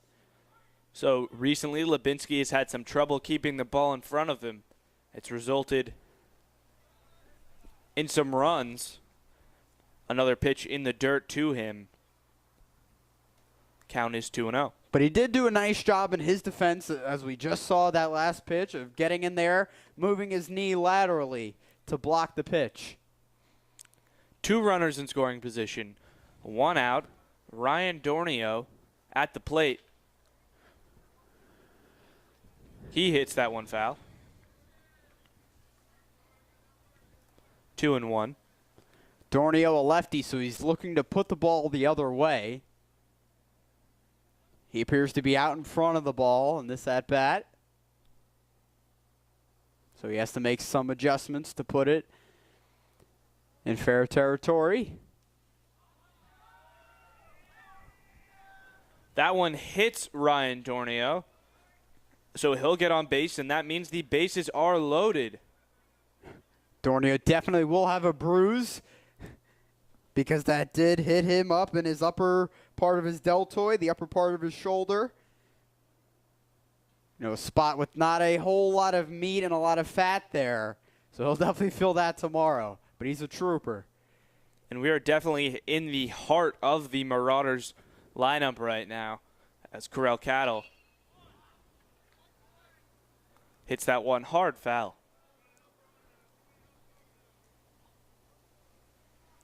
Prep has a 5-0 lead against the Paramus Catholic Paladins in the first round of the New Jersey State playoffs right now, here on a Tuesday night. I am Daniel Marr with Michael Daly. Corel Cattle almost gets hit by that pitch. I don't know how that missed Corel Cattle there, Dan. I don't know how, but he got out of the way. I thought for sure that was going to hit Corel Cattle, but it didn't. So the 1-1 count to Cattle. Yeah, Mike, that was really close. He swings and misses to make the count 1-2. Giannalis' pitch count is getting up there now, Mike. He's about to hit 80 pitches. And Giannalis is still fighting here. Don't get me wrong. He has given up 5 runs, 4 of them earned. But he's still working here. And Paramus Catholic needs that if they want to come back into this game and compete, which they are. There's a pitch low again in the dirt. 3-1 count. And I'm sure the manager, Scott Luna of the Paladins, wants Giannalis to keep fighting, keep working, so that he can give the Paladins a fighting chance to win this game, which he's doing. Well, if they want to have a fighting chance, Mike, they've got to start doing some stuff on the offensive side of the ball. So my apologies, that was ball number 3. Yeah, and Dan, baseball's a game where you need both sides of the game to work cohesively in order to get a W. And the Paladins have not had that going so far. Cattle hits that one hard towards Barry. It gets over his head. That's going to bounce all the way down the line, but they're going to call it foul. So now the count is full. He really got a hold of that one. He did, and if that was a fair ball, the Paladins definitely would have been in a whole lot of trouble because he would have cleared the bases and possibly gotten an inside-the-park home run with his speed and how big this field is. Yes, we've seen multiple inside-the-park home runs this season from Thomas Ganaway. And Don Maleo, as Cattle hits that one, but Don Maleo is going to check up, and he'll jog in home. Nice job, Maleo, tagging up at third base there.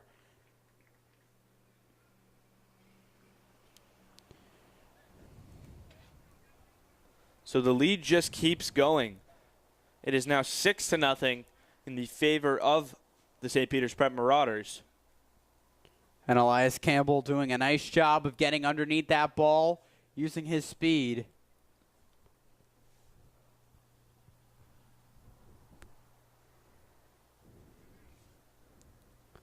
And there are some commenters here on our top chat saying Prep K. Guzman hits that one. And it will land. It's going to get over the head of the right fielder. Campbell picks it up. Guzman's going to third. And they call him out. So all of that for nothing, Mike. Yes, exactly, Dan. And to those commenters, I guess, you know, saying Prep K, I do believe they are from Bayonne, so I'm sure, you know, no will on our part to them. You know, they're definitely ready for tomorrow's game in the county final.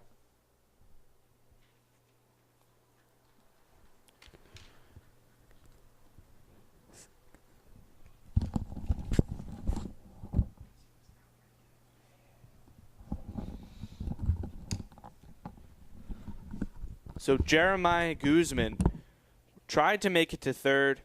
If he just stayed at second, the inning would have kept going. Either way, though, St. Peters Prep now has a 6-0 lead here in the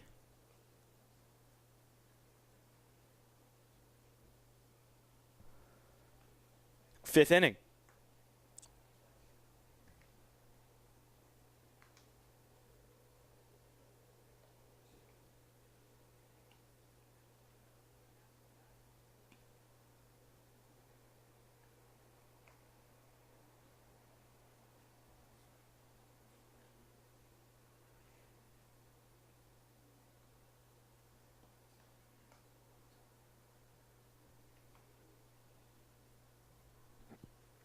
Zach Oswald still going strong.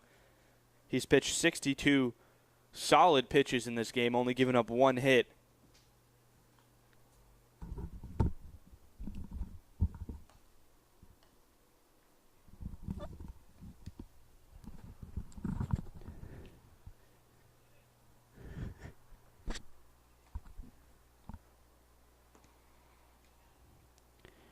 And Dan, one thing I've noticed since doing the games here at Prep is that there's always some type of activity that's going on here at Caven Point, which is a great thing in terms of athletics. As you see, there's a soccer field right behind the backstop of home plate.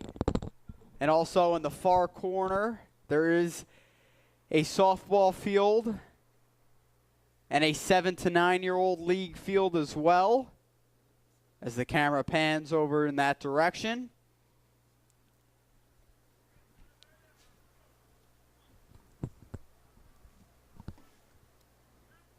Gilligan will start the inning, the DH, in the fifth against Oswald. There's a strike to him. And Oswald wants a lot of break on that curveball, and he got that there. 12-6 curveball, a lot of arc on it, and he used it to his advantage, get it in the zone there.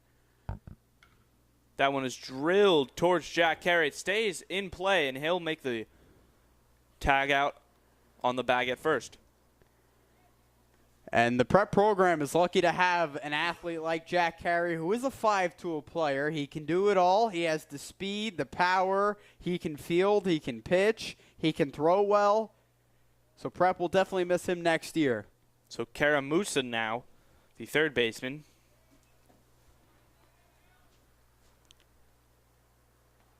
Up high to him, 1-0.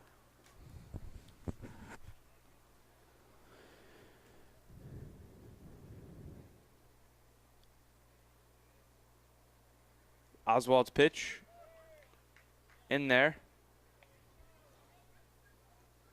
And a nice change up there by Zach Oswald. Oswald also using the spin rate to his advantage, too, to keep the Paladin hitters off guard.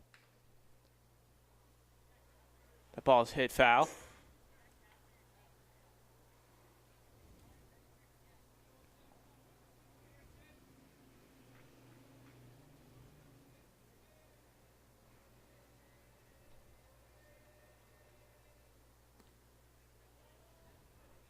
Pitch is called a ball.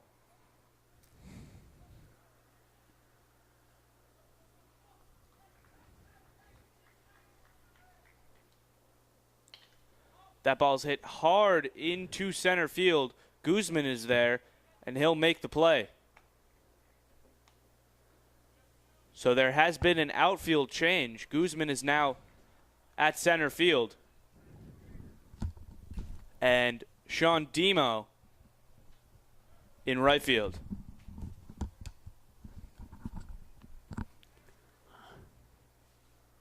That appears to be the only changes right now. Big swing and a miss from left fielder Barry. And then Zach Oswald still going strong here, pumping that fastball right down the middle. That ball's hit hard. Foul.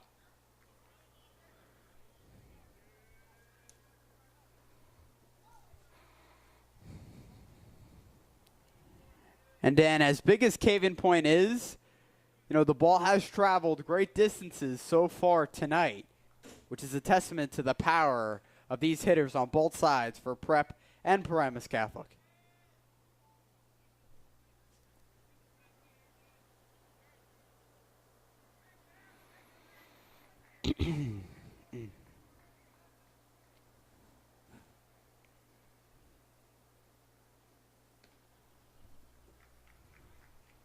Up high to Barry. Gene Cohane coming out to talk. Some words of encouragement to the sophomore pitcher.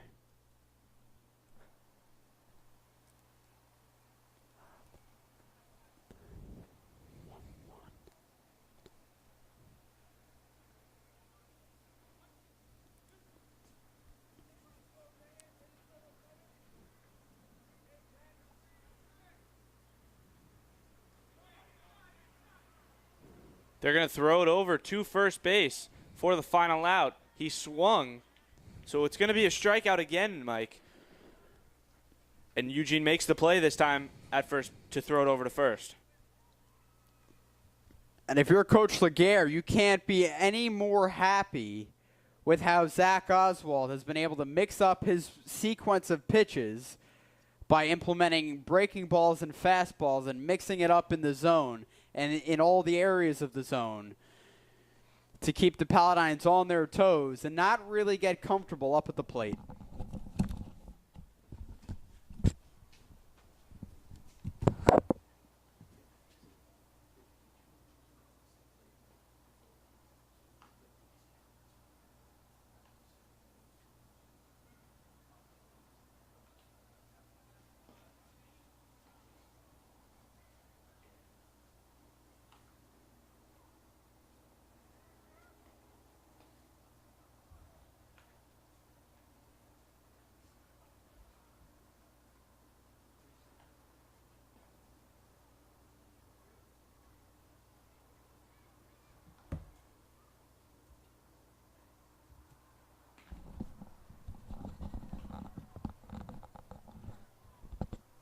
We are heading into the bottom of the fifth inning.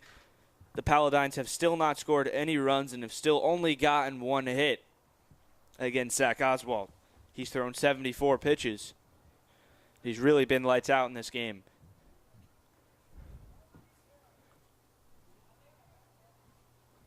And Gianalis is still in the game right now, going strong for the Paladins in the bottom of the fifth.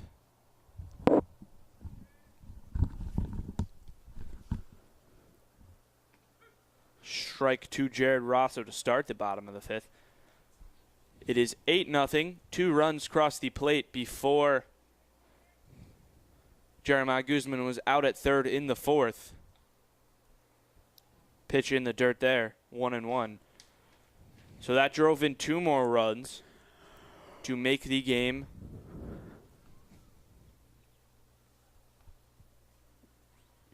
8-0.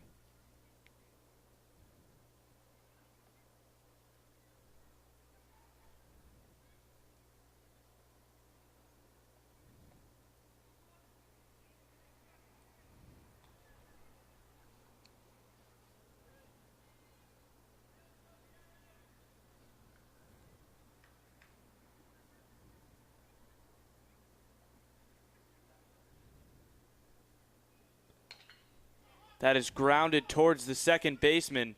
He's going to throw over to Rodriguez. It's not in time. So a single for Jared Rosso to start this 5th inning. Jared Rosso doing a great job of legging out that chopper to second base.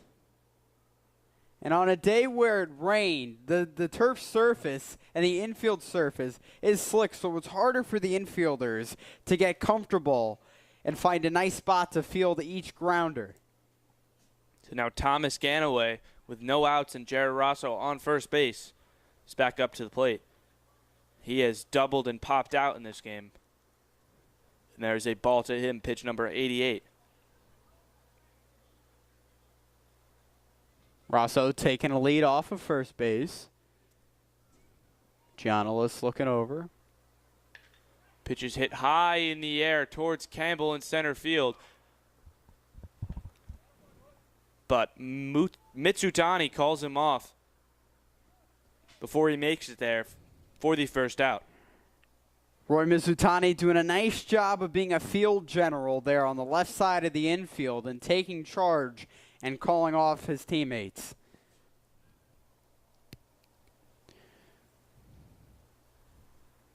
You know, in the area also was John Barry and Elias Campbell.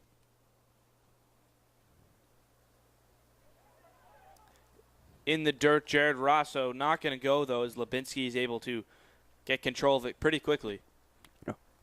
If that had been Kyle Hess or maybe Jeremiah Guzman, they might have taken the chance and took off towards second. But a nice job of playing conservatively there. Jared Rosso staying put at first base. That pitch is hit high by the first baseline, and the catch is made by Rodriguez for the second out of the inning against Eugene Cohen.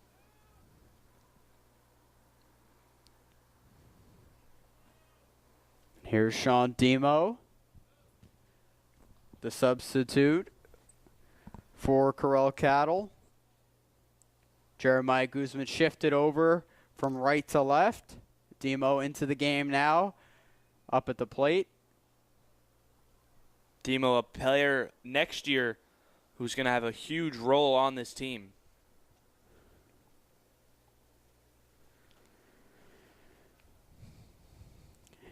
And that's definitely a nice luxury to have if you're prep, to have guys in their first year of real experience to take that away so that next year they can become premier players on this team.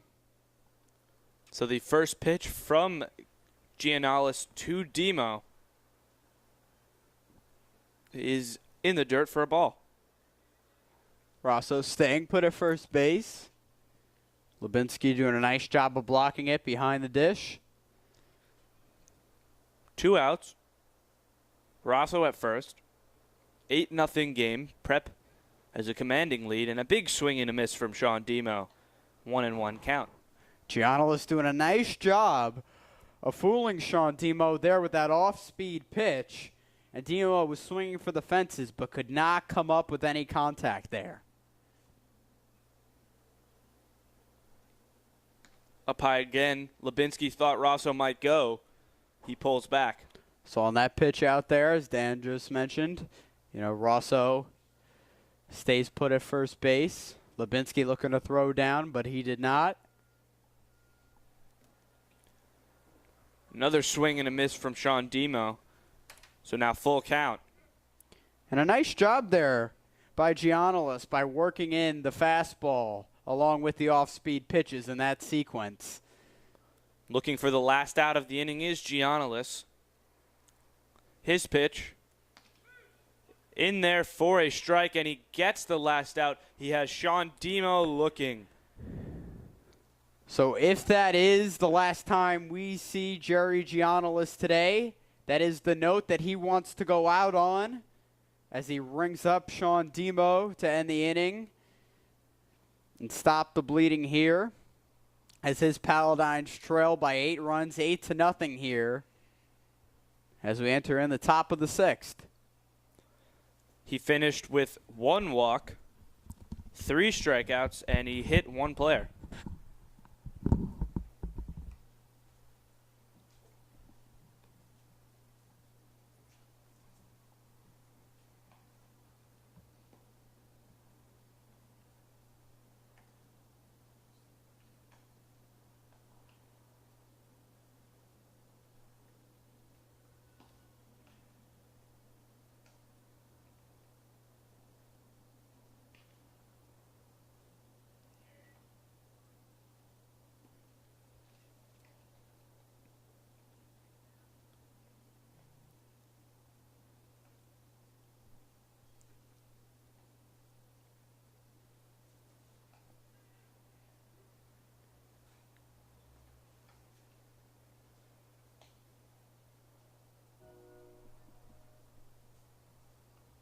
Oswald is still going strong to start the top of the 6th inning, and no one is warming up either. He's thrown 74 pitches and just had a great overall game.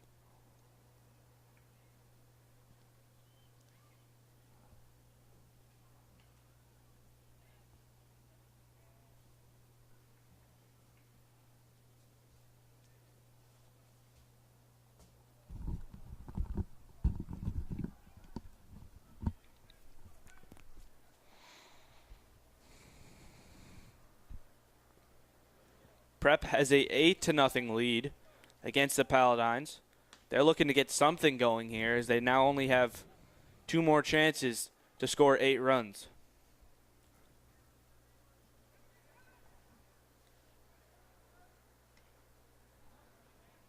Up high, 2-0 count.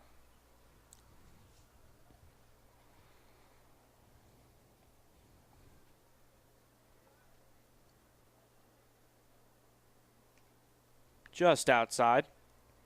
Hamlin pulls back at the last second to make it 3-0.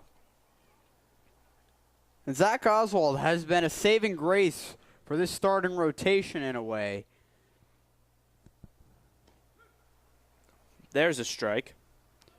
You know, Dan, he's been a saving grace because Prep has not had to burn out arms of Jack Carey and John Curring and Mateo Solicito. Big swing and a miss there. 2-2. And all the meanwhile, Zach Oswald's gaining experience and also carrying the Marauders to a victory on the mound. A big swing and a miss back-to-back, so Oswald gets the strikeout. And he's dealing today, Dan. The sophomore has it working on this night here at Caven Point. Now 1 out in the 6th inning against the Paladins. Nice pitch there, just up high. Big break on that curveball, but the umpire deemed it to be a ball. That's also one of those pitches. Could have gone either way according to the judgment of the umpire. Pitch misses low in the zone. Count is 2-0.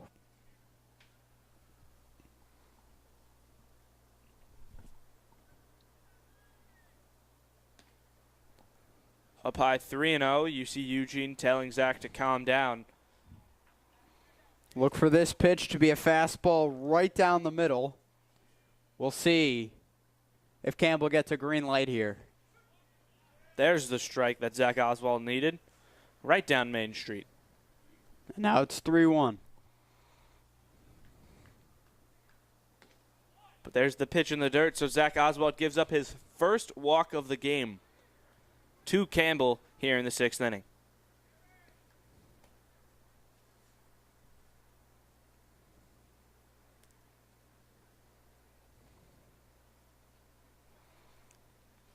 And the defensive alignment is shifting here as Ganaway is playing up the middle or closer to second base.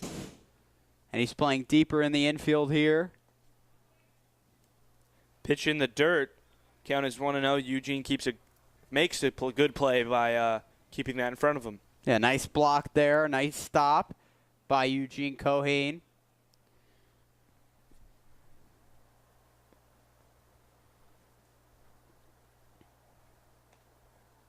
Outside, 2-0 count. Zach Oswald seems to have lost the strike zone a little bit. Hopefully he can regain his focus. As Jack Carey comes out to the mound from first base to give a little pep talk. Pitcher to pitcher.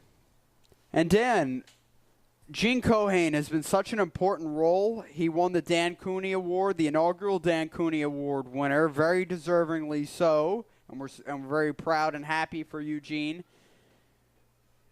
What a guy, that Eugene. That pitch is outside, and Eugene makes a nice play. But Eugene wasn't supposed to be the starting catcher this year. He was supposed to be a spot starter, a fill-in starter, a consistent reliever. But instead, he took over behind the plate and has done a superfluous job. Throw over to first. Yes, against Del Barton, I believe it was. Frank Vulu messed up his arm, we'll say. And it's really held him back in his senior year of high school baseball. There's a strike.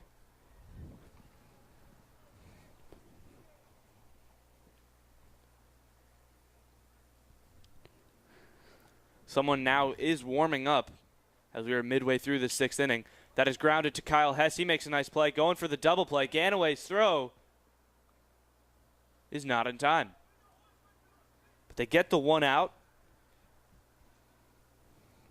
Fielder's choice for Mitsutani. Hess, the sure-handed fielder, just went safely and cautiously to second base to get the sure out there. Mateo Solicito is warming up in the makeshift bullpen here at Caven Point. Oswald still on the mound, though, still going strong against the first baseman Rodriguez. But Rodriguez hits that one hard towards Cattle. It's going to be a single. So a nice single from Rodriguez off of the first pitch of Oswald. And that's only the second hit of the game. And it comes at a pretty big point in this game.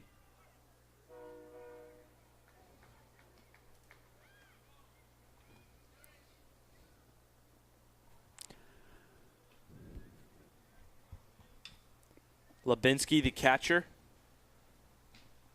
looking to drive in some runs as now they've got 2 runners on. He hits that one hard foul. Cattle doesn't even try to go for it. You have 2 runners on, 2 outs, 1 runner in scoring position. That's Mitsutani. And they're moving on anything, Dan. With 2 outs especially. Oswald almost at 100 pitches. Outside for a ball. He's thrown 93. A lot for a sophomore pitcher. Yeah, we'll see how long his leash is and how long he will go as we are in the 6th inning. He looks back at second. His throw is hit high up in the air towards Corral Cattle. He's running for it. He gets under it, and he makes the play. That'll be the final out of the inning, and that may be Zach Oswald's final inning of this state playoff game. And if it was, he played well. Got to give it to him.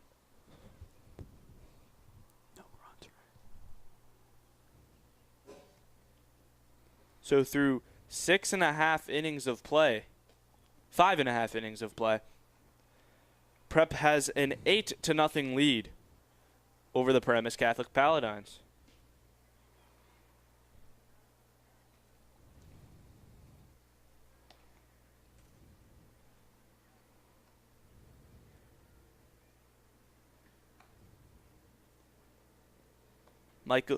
Michael, there has been a pitching change.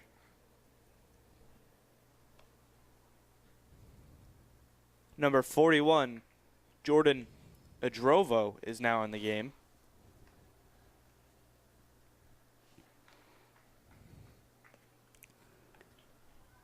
Jordan Adrovo, like Zach Oswald, a sophomore.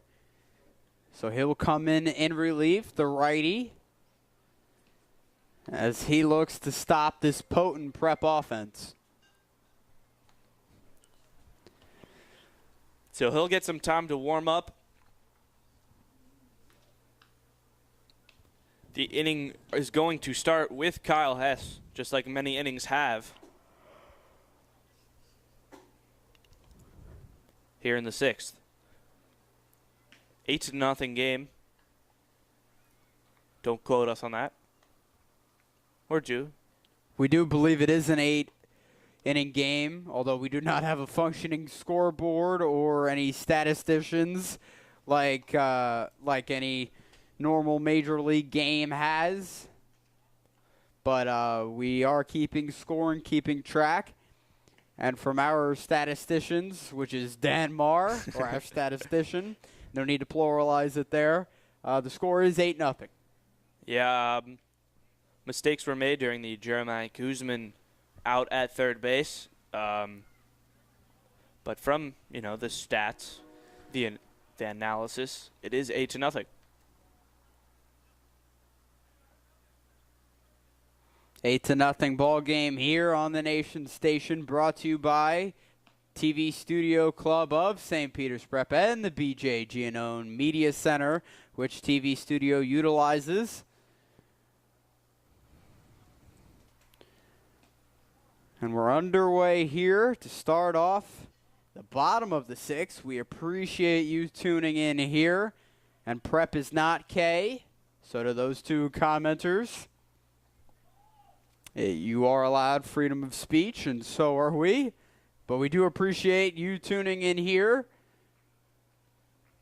Whether you're supporters of Prep or not, or are scouting, we do appreciate your support by viewing. And as Lubinski comes out to talk to Jordan Odrovo.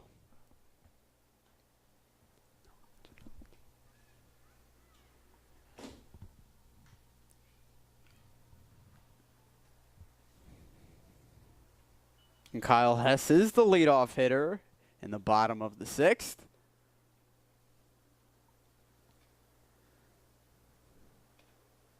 Pitches outside, 1-0.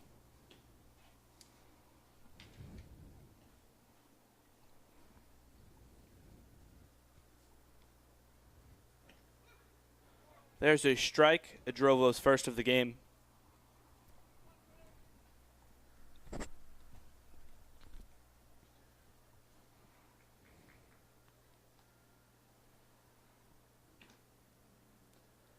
Outside, 2-1 to Kyle Hess. Let's see if Kyle Hess will wait out Odrovo like he did against Giannalis. Kyle Hess had some very long at-bats. He drills that one down the right field line. Almost hits one of the practicing catchers.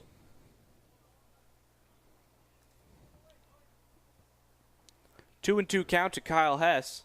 Here in the bottom of the 6th, Prep has an 8-0 lead over the Paramus Catholic Paladins in the New Jersey State playoff game. He hits that one high towards the second base, gets over the second baseman's head, so he'll get in with a single, his first single of the game. And Kyle Hess very happy as he ran at first base, started clapping his hands. So you could tell this definitely means a lot to him, this game, obviously, as he wants to end the season and continue the end of the season.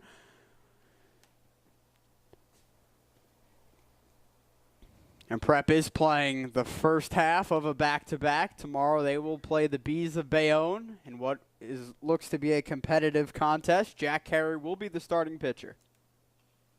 Speaking of Jack Carey, he is now out of the game. That's number 22, Frank Vulo. And speaking of Bayonne, Frank Vulo is a Bayonne native. And, Dan, you know what they say? If it's from Bayonne, most likely they've taken the Bayonne Bridge. Is that how the saying goes? I believe so. I do. Vulo grounds that one to third. The throw over to first is in time, so Frank Vulo grounds out, but Kyle Hess will get to second base. So a fielder's choice. So a nice job of advancing the runner by putting the ball on the other side of the infield, which allows Kyle Hess to get on down to second base.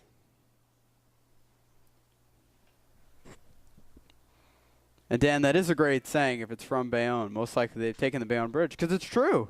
If you're from Bayonne, most likely you've taken the Bayonne Bridge. I myself have taken the Bayonne Bridge, and I am not from Bayonne. As I believe this is Lance Lucarelli. He's playing for Ryan Dornio right now. And another Bayonne native. Prep is just chock full of Bayonne natives. I'm sure he's taken the Bayonne Bridge. It's a big bridge. Lance does have his license, I believe. Not to get in his personal business. He hits that one foul again.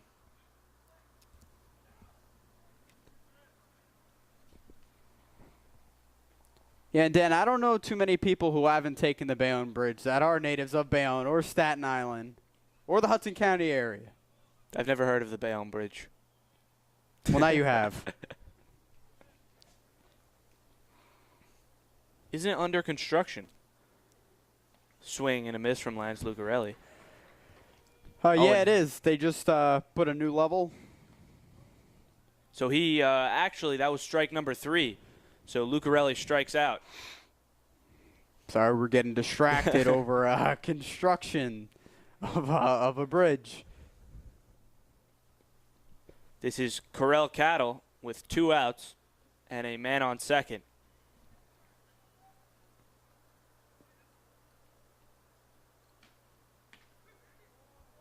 A strike to Corel Cattle. Corel Cattle, a Jersey City native. His brother Corey, a standout two-sport athlete in both football and baseball for Prep. He plays football at Fordham University.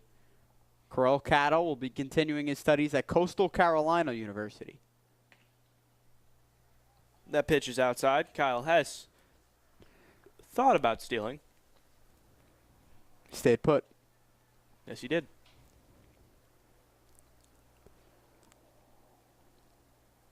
Drovo's pitch is outside again. Kyle Hess taking a very big lead.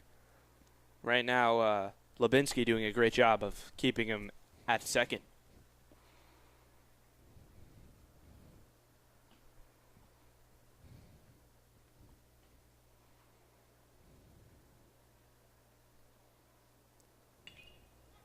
Cattle hits that one hard, foul. It's not just been Lubinsky. We talked about it a little bit earlier in the game. Eugene as well has done a great job of keeping any pitches in front of him. And, you know, I am a hockey player, and a big thing from when I was little was learning that the puck travels much faster than you. It's the same in baseball and any other sport. The ball travels much faster than the player does. There's a strike. 2 strikeouts in a row for a Drovo. That one goes to Corel Cattle, and that's going to finish the inning, leaving Kyle Hess at second base. No harm done there by the sophomore Drovo. And it appears that it will be last licks. Well, the last opportunity, not last licks, but last opportunity that the Paladins have to get on the board and keep their season alive in the opening round of the NJSIAA state playoffs. Yeah, you know, Mike, I saw the Braves the other day score 6 runs in the 9th. The Paladins have to score 8 here, and they haven't scored any all game. Now Mateo Solicito is going to come into the game for Zach Oswald to finish this game out. And overall, Zach Oswald, a great performance.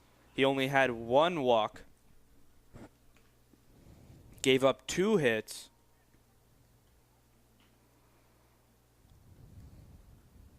and 7 strikeouts. So overall, just a great performance.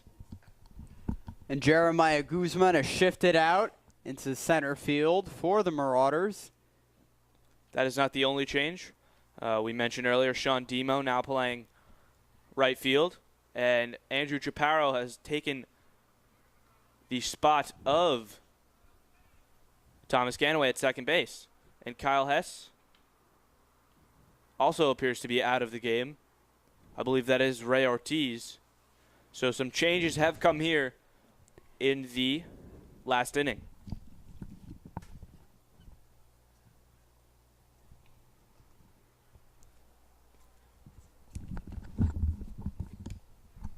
And Dylan Murray has been the substitute in left field. So those are the defensive changes made by the Marauders. And, of course, Mateo on the mound.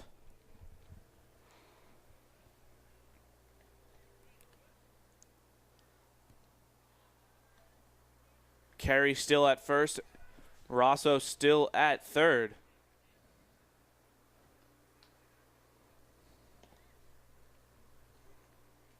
And, of course, Eugene behind the plate. So 3 outs left. That could be the rest of the Paladin season not going to lie, it has not been the best season. They were 0-7 in league play this season and went 5-14, as Mike mentioned a little bit earlier. But still, it's always sad to see a team finish it off.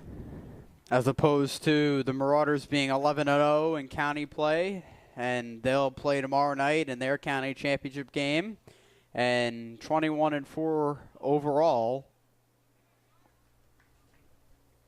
So to start this 7th inning off, it's going to be number 24, the right fielder, Machado.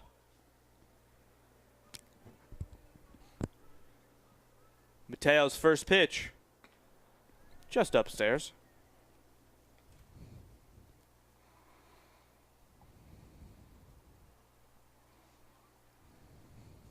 His second pitch, a little low, 2-0.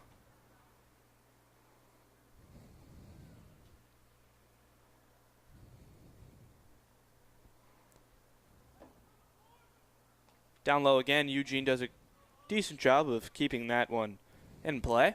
3-0 count, though, to start this 7th inning off for Machado.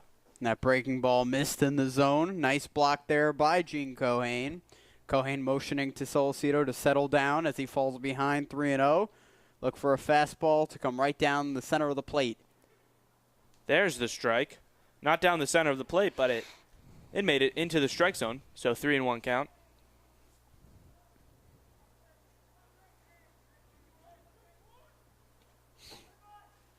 And there's a walk to start the 7th inning off.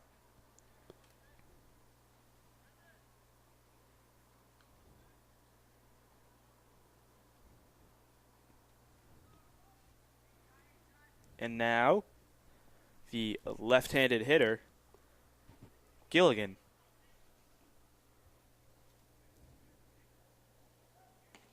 Big swing and a miss from Gilligan. Nice pitch from Mateo. Solicito using that fastball to his advantage. Solicito has a lot of size. Pitch in the dirt. It's going to get way past Eugene. Machado literally just pretty much walks into second base. There's no reason for him to sprint. So now 0 outs and 1 runner in scoring position. Good way to start the inning for the Paladins.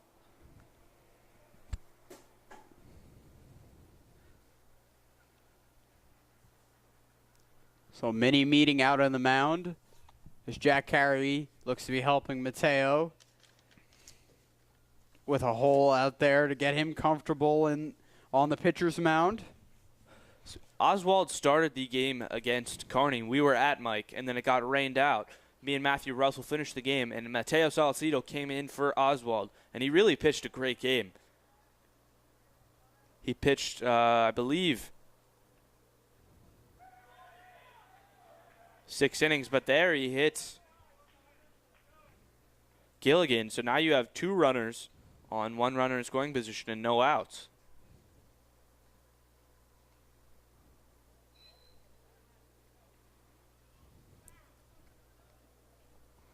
And I'm sure that conversation between Carey and Cohane just consisted of them encouraging Solicito just to settle down and find his rhythm and his zone. Mike, I think we did make a mistake. I think at third base it may be Jordan Espinal.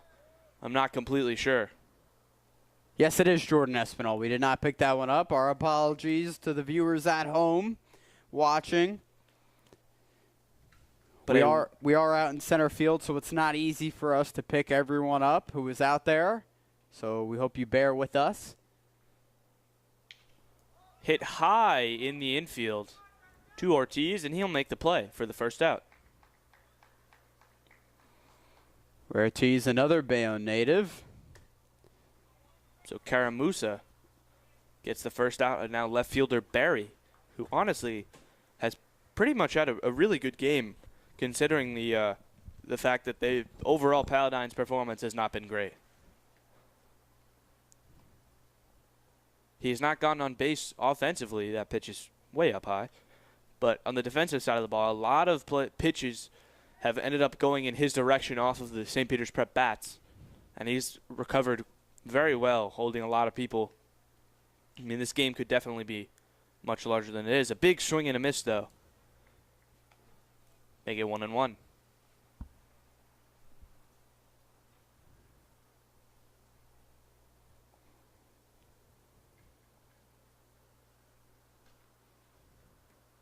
Mateo's pitch.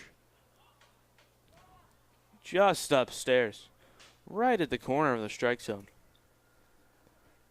But it was called ball, so 2-1. 2 runners on, 1 runner in scoring position. That's Machado. And that pitch hits Barry in the arm. So now you have the bases loaded here in the 7th inning with only 1 out. And Carey's going to come talk to him as well as Coach Laguerre. And Mateo could be out before he really even got a chance to start. I mean, we'll see here, Dan. We'll see exactly what Coach Laguerre does. I do think it is way too early to think of substituting Mateo and taking him out of the game. Especially when you have such a big lead. You know, you can afford to make a few mistakes here and there, especially. And Mateo, he's a trustworthy pitcher. He's a junior. This is his 2nd year as a letter winner. So I'm sure Coach Laguerre is just giving him some word of advice. And he pitched really well against Kearney. Mm-hmm. So, yeah, they're definitely going to – they have enough faith in him, and they're going to keep him on. His father is a part of the coaching staff of the freshman baseball team. So is Eugene's, I believe. Yeah, well, not anymore, but Eugene's father, also named Eugene, he was the coach for 4 years. So and now the end of the lineup – I'm sorry, Mike. No problem. Number 17, Hamlin, looks to drive in a few runs as Mateo's pitch is in the dirt. Machado on 3rd, Gilligan on 2nd, and Barry on 1st. And Hamlin at the plate, strike to him, 1-1. Still an 8-0 game in favor of the Marauders.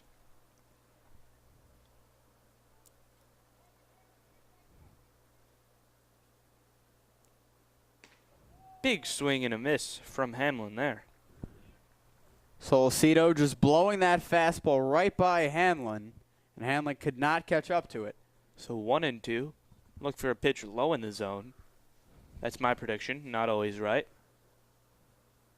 Yep, it was up high, just over the strike zone. And a nice change up there, a nice off-speed pitch. 2-2. Hamlin did not take the bait. But Solcito definitely has a very versatile repertoire and arsenal to bring to the plate. 9:12 p.m. Bases loaded and a big swing and a miss there for the 2nd out of the inning. One more and this game will be over and the Paladin season will be over.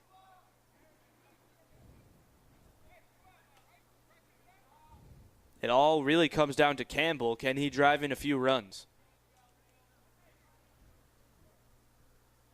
He has one of the only hits for the Paladins in this game, and he has walked and popped out as he fouls that one back right up against the fence.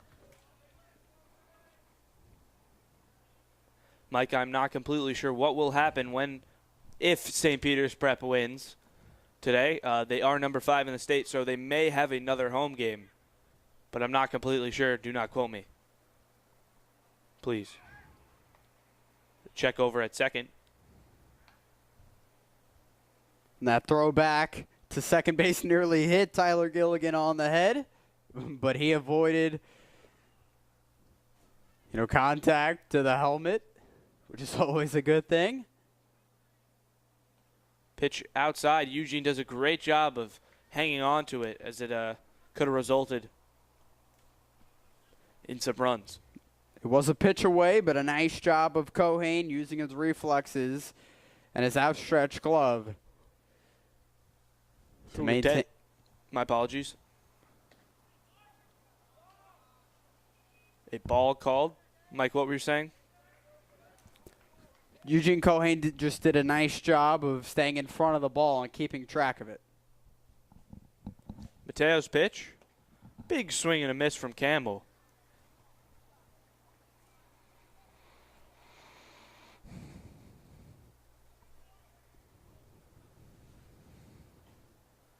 game has gone over the 2-hour mark here. There's the swing and the miss. That's going to do it, folks. St. Peters Prep wins it with a strikeout from Mateo Solicito. And they're going to move on to the second round of the New Jersey State playoffs with an 8-0 win over the Paramus Catholic Paladins. And Mike, it was a fun game to watch, even though it was a bit of a blowout. Prep definitely kept it interesting. Yeah, Dan, Prep definitely did, extending their record to 22-2 on the season. And tomorrow night, as I've mentioned several times, almost ad nauseum at this point, they will play Hudson County final against Bayonne High School. And Dan, someone who really impressed me today was Jack Carey. Jack Carey did a nice job of getting on base, advancing the runner, doing a stalwart job at first base as he always does. He is a 5-tool player. Yeah, he really had a great game, and he started all hitting off for the Marauders with that big triple in the first.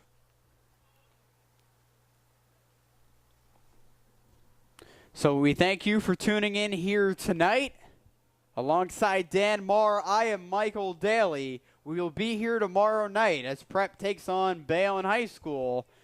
And until then, so long, everyone, and have a great night.